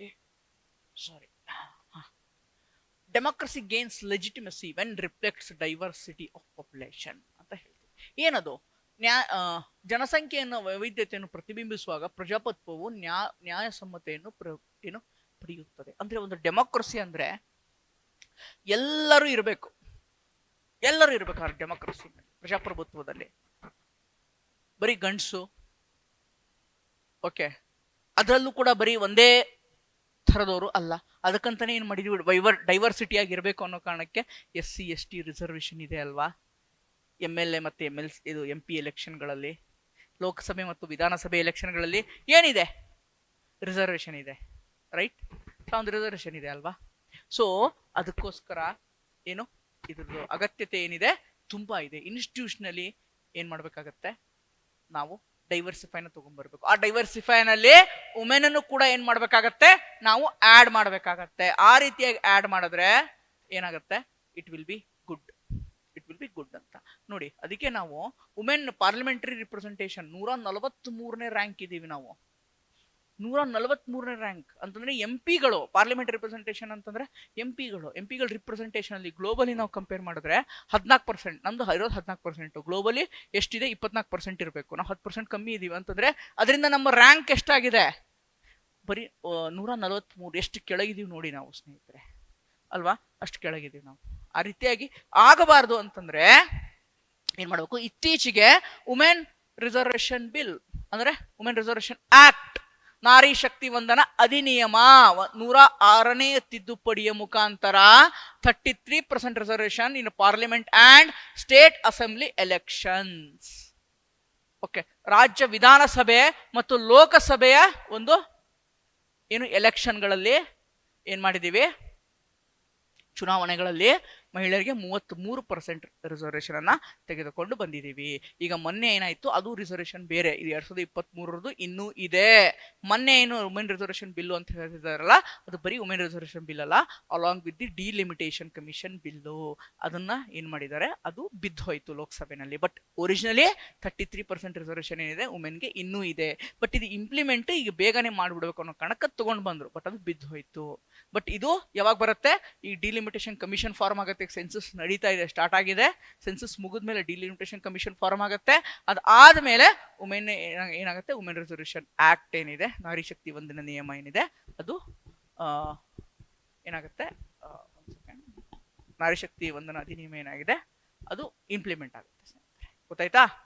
ನೆಕ್ಸ್ಟ್ ಗ್ರೇಟರ್ ರಿಪ್ರೆಸೆಂಟೇಷನ್ ಏನಾಗುತ್ತೆ, ಒಂದು ರಿಪ್ರೆಸೆಂಟೇಷನ್ ಪ್ರಾತಿನಿಧ್ಯ ಜಾಸ್ತಿ ಆಯ್ತು ಅಂತಂದ್ರೆ ಅವಾಗ ಏನಾಗುತ್ತೆ, ಅಕೌಂಟಬಿಲಿಟಿನೂ ಜಾಸ್ತಿ ಇರುತ್ತೆ, ಉತ್ತರದಾಯಿತ್ವನು ಜಾಸ್ತಿ ಇರುತ್ತೆ, ಲೆಜಿಟಿಮಸಿನೂ ಜಾಸ್ತಿ ಇರುತ್ತೆ. ಅಂತಂದ್ರೆ ನ್ಯಾಯಸಮ್ಮತನೂ ಜಾಸ್ತಿ ಇರುತ್ತೆ, ನಂಬಿಕೆ ಜಾಸ್ತಿ ಇರುತ್ತೆ, ಹೊಣೆಗಾರಿಕೆ ಜಾಸ್ತಿ ಇರುತ್ತೆ. ಯಾಕಂದ್ರೆ ಎಲ್ಲರೂ ಇದ್ದಾರೆ, ನಮ್ಮನ್ನ ಏನ್ ಮಾಡಿದ್ದಾರೆ, 33% ಕೊಟ್ಟು ಇಲ್ಲಿ ತಗೊಂಡ್ ಬಂದಿದ್ದಾರೆ. ಸೊ ಅವರಿಗೆ ನಾವು ನ್ಯಾಯ ಕೊಡಬೇಕು ಜನರಿಗೆ ಅನ್ನೋದು, ಆ ಒಂದು ಅಕೌಂಟಬಿಲಿಟಿನೂ ಕೂಡ ಏನಾಗುತ್ತೆ, ಇಲ್ಲಿ ಜಾಸ್ತಿ ಆಗುತ್ತೆ ಸ್ನೇಹಿತರೆ. ಇದರಿಂದ institutional dimension is also necessary, right. So ನೋಡಿ, ಎಥಿಕಲ್ ಹೇಳನಲ್ಲ, ಇಲ್ಲಿ ಎಥಿಕಲ್ ಡೈಮೆನ್ಷನ್ ಅನ್ನು ಕೂಡ ನಾನು ಏನ್ ಮಾಡ್ಬೋದು, ತೆಗೆದುಕೊಂಡು ಬರ್ಬೋದು. ಒಂದು ನೈತಿಕ ಆಯಾಮವನ್ನ ನಾನು ಏನ್ ಮಾಡ್ಬೋದು, ತೆಗೆದುಕೊಂಡು ಬರ್ಬೋದು. ಇಲ್ಲಿ ಅದೊಂದು ಪಾಸಿಬಲ್ ಇದೆ. ಹೇಳಿದ್ನಲ್ಲ, ಫೋರ್ಸೆಬಲಿ ಯಾವುದೇ ಒಂದು ಡೈಮೆನ್ಷನ್ ಅನ್ನ ಏನ್ ಮಾಡಬೇಡಿ, ಸೇರಿಸಬೇಡಿ. ಇಫ್ ಇಟ್ಸ್ ನೆಸಸರಿ, ಅಲ್ಲಿ ಅದು ಸೂಟ್ ಆಗತ್ತೆ ಅಂತಂದ್ರೆ then you can add that dimension, otherwise not necessary. ನೀವು ಅಲ್ಲಿ ಸೂಟ್ ಆಗಬೇಕು ಅಂದ್ರೆ ಮಾತ್ರ ಏನ್ ಮಾಡ್ಬೋದು, ಆ ಒಂದು ಡೈಮೆನ್ಷನ್ ಅನ್ನ ಏನ್ ಮಾಡ್ಬೇಕಾಗತ್ತೆ, ಆಡ್ ಮಾಡ್ಬೇಕಾಗತ್ತೆ. ಇಲ್ಲ ಅಂತಂದ್ರೆ ಅದು ನೆಸೆಸಿಟಿ ಇಲ್ಲ, ರೈಟ್. ಗೊತ್ತಾಯ್ತಾ. ಇಲ್ಲಿ ನನಗೆ ಎಥಿಕಲ್ ಡೈಮೆನ್ಷನ್, ನೈತಿಕ ಆಯಾಮ ಹೇಗೆ, ಜಸ್ಟಿಸ್ ಕೊಟ್ಟಂಗಾಗತ್ತೆ ಮತ್ತೆ ಈಕ್ವಾಲಿಟಿ ಕೊಟ್ಟಂಗಾಗತ್ತೆ. These two terms are ethical terms. These two are what, ethical terms. Okay, ನೈತಿಕ ಪದಗಳಂತ ಹೇಳ್ತೀವಿ. ನ್ಯಾಯ, ನೀತಿ, ಮೌಲ್ಯಗಳು, ಸಮಾನತೆ, ಇವೆಲ್ಲ ಏನು ನೈತಿಕ ಪದಗಳು. ಈ ತರದ ಪದಗಳನ್ನ ಇದಕ್ಕೇನಂತ ಕರಿತೀವಿ, ಪಾರಭಾಷಿಕ ಪದಗಳು, ಕೀವರ್ಡ್ಸ್ ಅಂತ ಕರಿತೀವಿ. ಈ ರೀತಿಯಾದ ಕೀವರ್ಡ್ಸ್ ಗಳನ್ನ ನೀವು ಬಳಸಿದರೆ you will get good marks. ನ್ಯಾಯಸಮ್ಮತೆ, ಹೊಣೆಗಾರಿಕೆ, ಉತ್ತರದಾಯಿತ್ವ, ಇವೆಲ್ಲ ಏನು ಪದಗಳು. ಕನ್ನಡದ ಇಂಗ್ಲಿಷ್ ಮೀಡಿಯಂ ಅವರಿಗೆ ಗೊತ್ತಿರುತ್ತೆ ಇವೆಲ್ಲ ಪದಗಳು, ನಮ್ಮ ಕನ್ನಡ ಮೀಡಿಯಂದವ್ರಿಗೆ ಪಾಪ ಗೊತ್ತಿರಲ್ಲ. ಅದ್ರ ಸಲುವಾಗಿ ಈ ಪಾರಿಭಾಷಿಕ ಪದಗಳನ್ನ ನೀವು ಬಳಸಿದ್ರೆ ಏನಾಗುತ್ತೆ, will get good marks. General ಆಗಿ ಸುಮ್ಮನೆ ನಾರ್ಮಲ್ ವರ್ಡ್ಸ್ ಹಾಕಿದ್ರೆ ಮಾರ್ಕ್ಸ್ ಬರಲ್ಲ, ಅಲ್ಲೂ ಕೂಡ ಅದು ಬರುತ್ತೆ, ಕಮ್ಮಿ ಬರುತ್ತೆ. ನಾಳಿಲ್ಲ ಎಲ್ಲೂ ನಿಮಗೆ ತೆಗಿಯಕ್ಕೆ ಅವ್ರಿಗೆ ಅವಕಾಶವನ್ನ ಕೊಡಬಾರ್ದು ಮಾರ್ಕ್ಸು. ಆ ರೀತಿಯಾಗಿ ಮಾಡಿದ್ರೆ will definitely get good marks. Okay, ಅದು ಒಂದು. ಸೊ ಹೇಗೆಪ್ಪ ಜಸ್ಟಿಸ್ ಅನ್ನ ಹೇಗೆ ಕೊಡ್ಬೋದು, ಈಕ್ವಾಲಿಟಿನ ಹೇಗೆ ಮೇಂಟೈನ್ ಮಾಡ್ಬೋದು ಅಂತಂದ್ರೆ, ಆರ್ಟಿಕಲ್ 14 ನಮ್ಮ ವಿಧಿ 14 ಹೇಳುತ್ತೆ ಸಮಾನತೆ ಇರಬೇಕು, ಈಕ್ವಾಲಿಟಿ ಇರಬೇಕು, ಈಕ್ವಲ್ ರಿಪ್ರೆಸೆಂಟೇಷನ್ ಇರಬೇಕು ಅಂತ ಹೇಳಿ ಅಲ್ವಾ. Equality before law equal protection of law ಅಂತ ಹೇಳುತ್ತಲ್ವಾ. ಸೊ ಅದಕ್ಕೋಸ್ಕರ ಆರ್ಟಿಕಲ್ 15 ಹೇಳುತ್ತೆ ತಾರತಮ್ಯವನ್ನ ನಿಷೇಧ ಮಾಡಬೇಕು, ಮಾಡಬಾರ್ದು ಅಂತ ಹೇಳಿ. ಆರ್ಟಿಕಲ್ 15 ನಾನ್ ಡಿಸ್ಕ್ರಿಮಿನೇಷನ್, ಡಿಸ್ಕ್ರಿಮಿನೇಟ್ ಮಾಡಬಾರ್ದು ಜೆಂಡರ್ ಬೇಸ್ ಮೇಲೆ, ಲಿಂಗದ ಆಧಾರದ ಮೇಲೆ ಗಂಡು ಹೆಣ್ಣು ಡಿಸ್ಕ್ರಿಮಿನೇಟ್ ಮಾಡಬಾರ್ದು. ಆ ರೀತಿಯಾಗಿ ನೋಡಿದ್ರು women political representation is the necessity, ಕೊಡ್ಲೇಬೇಕಾಗುತ್ತೆ. ದಟ್ ಈಸ್ ಆಲ್ಸೋ ನೀಡೆಡ್ ಅಂತ. Women's representation is not just instrumental but a moral, ನೈತಿಕ ಹೊಣೆಗಾರಿಕೆ. ಓಕೆ, ಇದು ನೈತಿಕ ಹೊಣೆಗಾರಿಕೆ ಕೂಡ ಹೌದು. ಬರೀ ಅವ್ರಿಗೇನೋ ಕೊಟ್ಟಿವಿ ಅಂತ ಹೇಳೋದೇನು ಅವ್ರಿಗೇನು ಉಪಕಾರ ಮಾಡ್ದಂಗಲ್ಲ, ಅದು ನಮ್ಮ ನೈತಿಕ ಹೊಣೆಗಾರಿಕೆ, ಸಮಾಜದಲ್ಲಿ ನೈತಿಕ ಹೊಣೆಗಾರಿಕೆ. ಅದು ಯಾವಾಗಲೂ ಹೇಳ್ತಿರ್ತೀವಿ ಗೊತ್ತಾ, ಈಗ ಯೋಜನೆ ರಿಲೇಟೆಡ್, ಈಗ ಪವರ್ಟಿ ರಿಲೇಟೆಡ್ ಅಂತ ಒಂದು ಎಸ್ಸೆ ಬಂದಾಗ ನೀವು ಈ ತರ ಬಳಸ್ಬೋದು. ಸಮಾಜದ ಕಡೆಯ ವ್ಯಕ್ತಿಗೂ ಆ ಒಂದು ಯೋಜನೆಯ ಫಲ ಸಿಗಬೇಕು.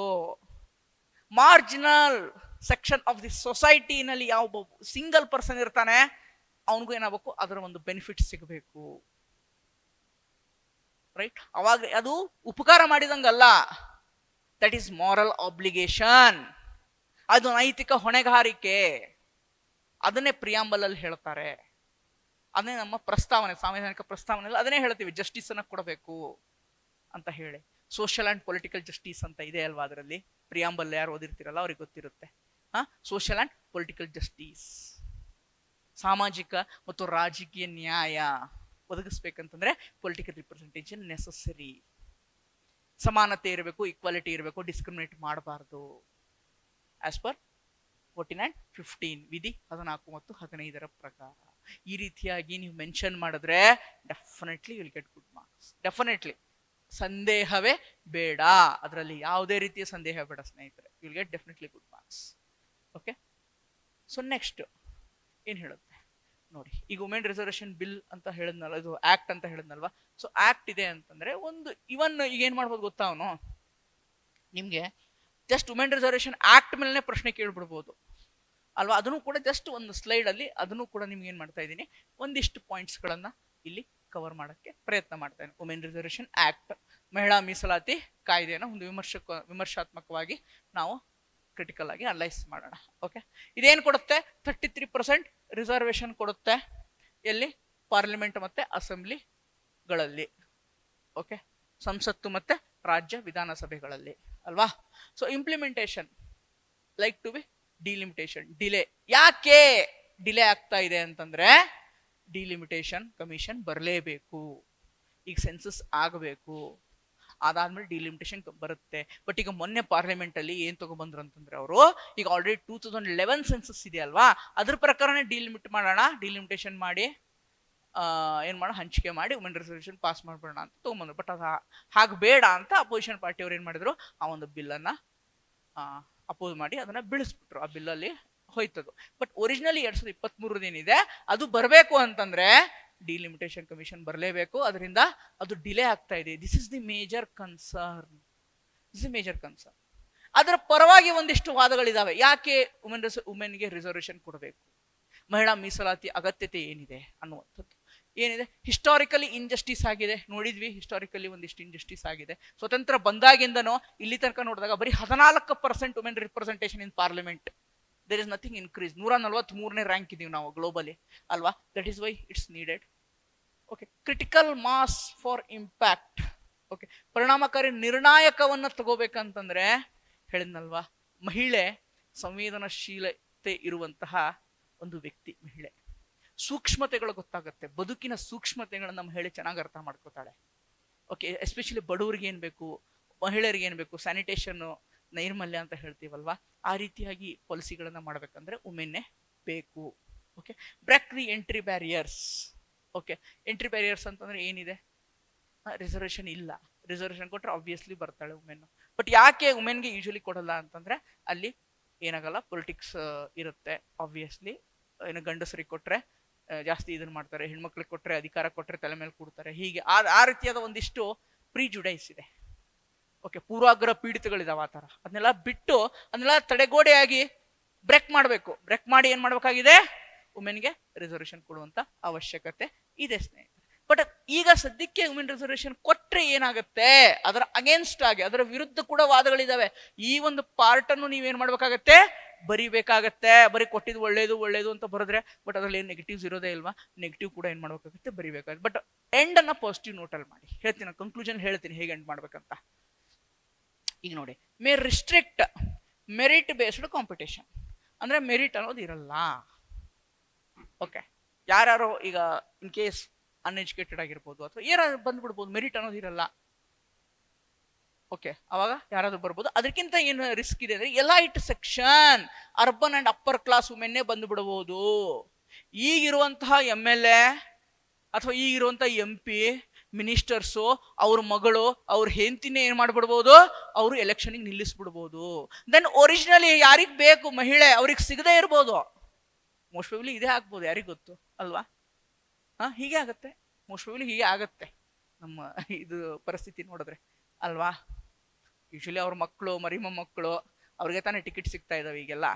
ಮುಂದೂ ಕೂಡ ಈಗ ವುಮೆನ್ ರಿಸರ್ವೇಶನ್ ಬಂದ್ರೆ ಅವರ ಹೆಂಡತಿ ಅವ್ರ ಮಗಳು ಸೊಸೆ ಅವ್ರಿಗೆ ಸಿಗ್ಬೋದು ಅನ್ನುವಂತ ಒಂದು ವಾದ. ಓಕೆ, ಆ ವಾದನ ಬರೀರಿ, ತಪ್ಪಿಲ್ಲ. Okay, does not address deeper socio economic barriers. ಸಾಮಾಜಿಕ ಮತ್ತು ಆರ್ಥಿಕವಾಗಿ ಹಿಂದುಳಿದ ಮಹಿಳೆಯರಿಗೆ ಅದು ಸಿಗದೆ ಹೋಗ್ಬೋದು. ಈ ಒಂದು ವ್ಯವಸ್ಥೆಯ, ಈ ಒಂದು ಯೋಜನೆಯ ಒಂದು ಫಲ ಅವರಿಗೆ ಸಿಗದೆ ಹೋಗ್ಬೋದು. ಸೋಶಿಯೋ ಅಂಡ್ ಎಕನಾಮಿಕಲಿ ಯಾರು ವೀಕ್ ಇದ್ದಾರೆ ಅವರಿಗೆ ಸಿಗದೆ ಹೋಗ್ಬಿಡ್ಬೋದು. That is also one concern about this act. Okay, ಅದಕ್ಕೇನಿದೆ, reservation is necessary but not sufficient. But ಅದಕ್ಕೆ ಇನ್ನಿಷ್ಟು ಏನ್ ಮಾಡ್ಬೇಕಾಗಿದೆ, ಅದರ ಜಾಗೃತಿಯನ್ನು ಕೊಡಬೇಕು. ಮಹಿಳೆಯರನ್ನ ಇನ್ನಿಷ್ಟು ರಾಜಕೀಯವಾಗಿ ಸಬಲೀಕರಣ ಮಾಡಕ್ಕೆ ಒಂದಿಷ್ಟು ಸ್ವಸಹಾಯ ಗುಂಪುಗಳ ಮುಖಾಂತರ ಅವ್ರಿಗೆ ಏನ್ ಮಾಡ್ಬೇಕು, ಟ್ರೈನಿಂಗ್ ಅನ್ನ ಕೊಡಬೇಕು. ಇದೆಲ್ಲದರದ್ದು ನೆಸೆಸಿಟಿ ಇದೆ ಅಂತ ಹೇಳಿ ನೀವು ಒಂದು ಕೇಳಿದ್ರೆ ಮಾಡ್ಬೋದು. ಬಟ್ ಇಲ್ಲಿ ನೋಡೋಣ, ಓವರ್ ಆಲ್ ಇದೇನಿದೆ, ಚಾಲೆಂಜಸ್ ಏನಿದೆ ಓವರ್ ಆಲ್ ಈ ಒಂದು ಪೊಲಿಟಿಕಲಿ ವುಮೆನ್ಗೆ ರಿಪ್ರೆಸೆಂಟೇಷನ್ ಕೊಡಬೇಕು ಅಂತಂದ್ರೆ ವಾಟ್ ಆರ್ ದಿ ಚಾಲೆಂಜಸ್, ಏನು ಸವಾಲುಗಳಿದಾವೆ ಮಹಿಳೆಯರಿಗೆ ಒಂದು ರಾಜಕೀಯದಲ್ಲಿ ಬರಕ್ಕೆ, ಏನೇನು ಸವಾಲುಗಳಿದಾವೆ. It's not at all easy, it's not at all easy.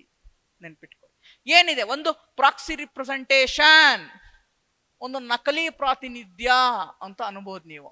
ಹೇಗೆ ನಕಲಿ ಪ್ರಾತಿನಿಧ್ಯ?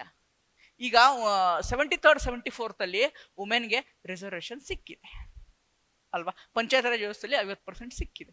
ಬಟ್ ಅವರು ನಾಮಕ ವಾಸ್ತೆ ಮಾತ್ರ, for name sake they are members are chairman of panchayats. Actually rule ಮಾಡ್ತಿರೋರು ಯಾರು? ಅವ್ರ ಮಗ, ಅವ್ರ ಅಣ್ಣ, ಅವ್ರ ಗಂಡ. ಅದಕ್ಕೆ ಸರ್ಪಂಚ್ ಪತಿ ಅಂತಾನು ನೀವು ಈ ಕೀವರ್ಡ್ ಅನ್ನ ಯೂಸ್ ಮಾಡಿದ್ರೆ ಯೂಶಲಿ ಅವ್ರ ಗಂಡ ಇಲ್ಲ ಅಂತಂದ್ರೆ ಮಗ ಇಲ್ವಾ ಅಣ್ಣ. ಪತಿ ಪಂಚಾಯತ್ಸ್ ಅಂತ ಹೇಳ್ತೀವಿ, ಸರ್ಪಂಚ್ ಪತಿ ಅಥವಾ ಪತಿ ಪಂಚಾಯತ್ ಆಗಿ ಹೋಗಿದೆ. ಯೂಶಲಿ ಅದನ್ನ ಯಾರು ಕಂಟ್ರೋಲ್ ಮಾಡ್ತಾರೆ? ಆ ಹೆಂಡತಿ ಪರವಾಗಿ ಅವ್ರ ಗಂಡ ಬಂದು ಮೀಟಿಂಗ್ ಅಲ್ಲಿ ಕೂಡ್ತಾರೆ. ಇದಾಗಿದೆ, ಎಷ್ಟೋ ಸಲ ನ್ಯೂಸ್ ಅಲ್ಲಿ ನೋಡಿದೀವಿ ನಾವು ಅಲ್ವಾ. ನಮ್ಮ ಒಬ್ಬರು ಫ್ರೆಂಡೇ ಇದ್ದಾರೆ, ಅವರಮ್ಮ ಮೆಂಬರ್ ಆಗಿ ಚೇರ್ಮನ್ ಕೂಡ ಆದ್ರು ಒಂದು ಪಂಚಾಯತ್, ಅವ್ರ ಊರಿನ ಪಂಚಾಯತ್. ಬಟ್ ಆ ಮೀಟಿಂಗಿಗೆ ಆಮೇಲೆ ಎಲ್ಲಿ ಏನ್ ಮಾಡ್ಬೇಕು ಇವ್ರು ಎಲ್ಲಿ ಸಹಿ ಮಾಡ್ಬೇಕು ಮಾಡಬಾರ್ದು ಅನ್ನೋದು ಅವ್ರ ಹಸ್ಬೆಂಡ್ ಡಿಸೈಡ್ ಮಾಡ್ತಾರೆ, ಫ್ರೆಂಡ್ ಅವ್ರ ಪಪ್ಪ ಡಿಸೈಡ್ ಮಾಡ್ತಾರೆ, ಅವ್ರ ಮಮ್ಮಿ ಏನ್ ಮಾಡ್ಬೇಕಂತ. ನೋಡಿ ಹೇಗಿದೆ ಅಲ್ವಾ. This is the proxy, just ನಾಮಕ ವಾಸ್ತೆ ಮಾತ್ರ ಮೆಂಬರ್, ಬಟ್ ರಿಯಲ್ ಆಗಿ ಅದು ಆಗ್ತಾ ಇಲ್ಲ. ದಿಸ್ ಇಸ್ ದಿ ಏನು ಒಂದು challenge. Structural barrier, party tickets easily ಸಿಗಲ್ಲ ವುಮೆನ್ಗೆ, ಯಾವ ಪಾರ್ಟಿನೂ ಸಿಗಲ್ಲ. ಅದಕ್ಕೆ ಏನೋ ವುಮೆನ್ MP ಬರೀ 14% ಇರುವಂತದ್ದು, ಟಿಕೆಟೇ ಕೊಡಲ್ಲ ವುಮೆನ್ನಿಗೆ. ಯಾಕೆ? ಅವ್ರು ಗೆಲ್ಲಲ್ಲ, ಅವ್ರ ಕಡೆ ಶಕ್ತಿ ಇಲ್ಲ ಅಂತ ಅನ್ನೋದು. ಇನ್ನೊಂದು ಫೈನಾನ್ಷಿಯಲಿ ಕನ್ಸ್ಟೆಂಟ್ ಆಗಿರ್ತಾರೆ, ದುಡ್ಡು ಖರ್ಚು ಮಾಡೋಕ್ಕಾಗಲ್ಲ ಅಷ್ಟು ಬೇಕಾಗಿರುವಂಥದ್ದು, ಪೊಲಿಟಿಕಲ್ ವೈಲೆನ್ಸ್ ಆಗ್ಬಿಡ್ಬೋದು. ಅದೇ ರೀತಿಯಾಗಿ next elite capture, dynasty politics. ನೋಡಿ, ವಂಶ ಪಾರಂಪರವಾಗಿ ರಾಜಕೀಯವನ್ನು ತಳಮಟ್ಟದ ಮಹಿಳೆಯರ ಪ್ರವೇಶವನ್ನು ಮಿತಿಗೊಳಿಸುತ್ತದೆ ಹೇಳದ್ನಲ್ವಾ. ಈಗ ನಮ್ಮ ಒಬ್ಬರು ಸ್ನೇಹಿತರು ಅಮ್ಮ ಆಗಿದ್ದಾರೆ, ಈಗ ಪಂಚಾಯತಿ ಮೆಂಬರ್. ನೆಕ್ಸ್ಟ್ ಸ್ನೇಹಿತರು ಹೆಂಡತಿ ಆಗ್ಬೋದು, ಅದ್ರ ನೆಕ್ಸ್ಟ್ ಅವ್ರ ಮಗಳಾಗ್ಬೋದು ಅಂತಂದ್ರೆ, ಈಗ ಇದೇ ತರ ವುಮೆನ್ ರಿಸರ್ವೇಶನ್ ಬಿಲ್ 33% ಬಂದ್ರೆ ಈಗ ಅವನು ಇರ್ತಾನೆ, ಅವ್ನ ಮಗಳಾಗ್ತಾಳೆ, MP ಆಗ್ಬೋದು, MLA ಆಗ್ಬೋದು, ಹೆಂಡತಿ ಆಗ್ಬೋದು, ಯಾರಾದ್ರೂ ಆಗ್ಬೋದು, anything.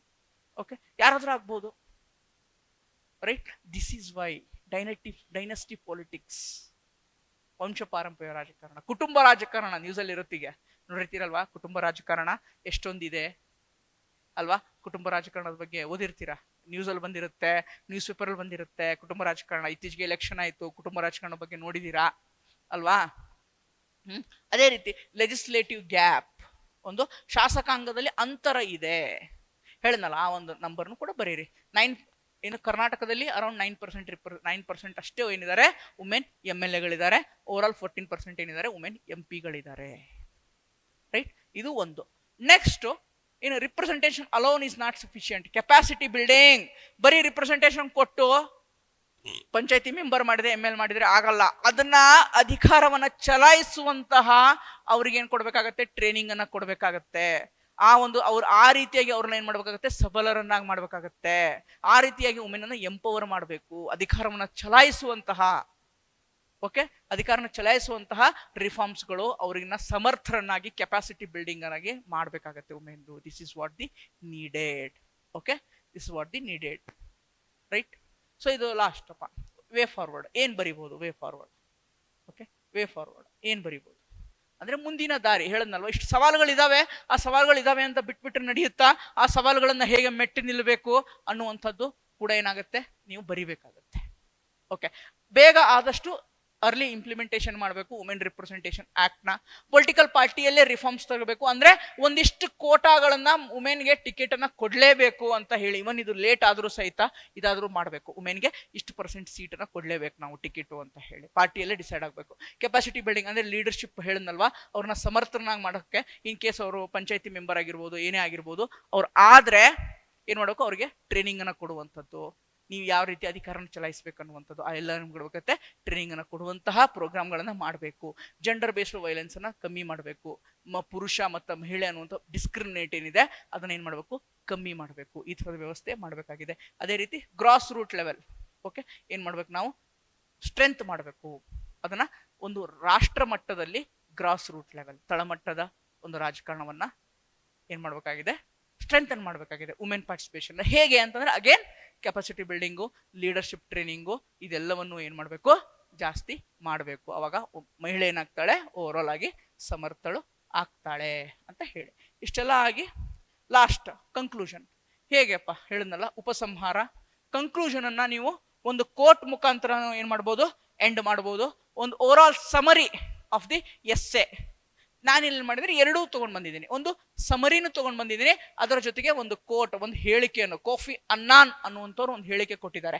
There is no tool for development more effective than the empowerment of the women. ಮಹಿಳಾ ಸಬಲೀಕರಣಕ್ಕಿಂತ ಹೆಚ್ಚು ಪರಿಣಾಮಕಾರಿಯಾದ ಅಭಿವೃದ್ಧಿ ಇನ್ನೊಂದಿಲ್ಲ.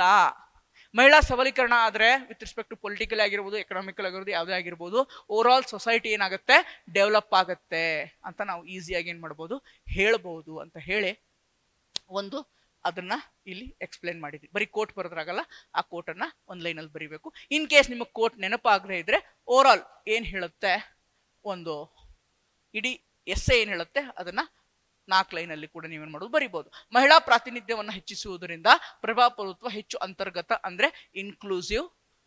ದೆನ್ ಪಾರ್ಟಿಸಿಪೇಷನ್, ಪಾಲ್ಗೊಳ್ಳುವಿಕೆ ಮೂಲಕ ನಿಸ್ಸಂದೇಹವಾಗಿ ಬಲಗೊಳ್ಳುತ್ತದೆ. ಪ್ರಜಾಪ್ರಭುತ್ವ ಸ್ಟ್ರೆಂಥನ್ ಆಗುತ್ತೆ. ಆಯ್ತಾ? ಅದಾಗಿ ಒಂದಿಷ್ಟು ಏನಾಗಬೇಕಾಗಿದೆ, ರಿಫಾರ್ಮ್ಸ್ ಆಗಬೇಕಾಗಿದೆ. ಯಾವ್ಯಾವ ರಿಫಾರ್ಮ್ಸ್ ಅಂತ ಹೇಳಿದೆ ವೇ ಫಾರ್ವರ್ಡ್ ಅಲ್ಲಿ ಅವಾಗಲೇ ಅಲ್ವಾ? ಸೊ ಅದರಿಂದ ಏನಾಗುತ್ತೆ, ಸಬಲೀಕರಣವನ್ನ ಖಚಿತಪಡಿಸಿಕೊಳ್ಳಲು ಕೇವಲ ಸಂಖ್ಯೆಗಳನ್ನು ಮೀರಬೇಕಿದೆ. ಆಗ ಮಾತ್ರ ಪ್ರಜಾಪ್ರಭುತ್ವ ತನ್ನೆಲ್ಲಾ ನಾಗರಿಕರ ಆಕಾಂಕ್ಷೆಗಳನ್ನು ನೈಜವಾಗಿ ಪ್ರತಿಬಿಂಬಿಸಲು ಸಾಧ್ಯ. ಬರೀ ನಂಬರ್ಸ್, ವುಮೆನ್ ನಂಬರ್ಸ್ ಅಲ್ಲಿ ಜಾಸ್ತಿ ಆದ್ರೆ ಆಗಲ್ಲ. ಆ ವುಮೆನ್ಸ್ಗೆ ಬೇಕಾದಂತಹ ಏನ್ ಕೊಡ್ಬೇಕಾಗತ್ತೆ, ಕೆಪಾಸಿಟಿ ಬಿಲ್ಡಿಂಗು, ಟ್ರೈನಿಂಗ್ ಅದೆಲ್ಲ ಕೊಟ್ಟಾಗ ಅದಕ್ಕೊಂದು ಸರಿಯಾದ ಅರ್ಥ ಸಿಗುತ್ತೆ ಆ ಒಂದು ರಿಪ್ರೆಸೆಂಟೇಷನ್ಗೆ, ಆ ಒಂದು ಪ್ರಾತಿನಿಧ್ಯಕ್ಕೆ ಅಂತ ಹೇಳ್ತಾ, ಈ ತರ ಒಂದು ಪಾಸಿಟಿವ್ ನೋಟ್ ಅಲ್ಲಿ ನೀವು ಎಂಡ್ ಮಾಡಿದ್ರೆ ವಿಲ್ ಗೆಟ್ ಗುಡ್ ಮಾರ್ಕ್ಸ್.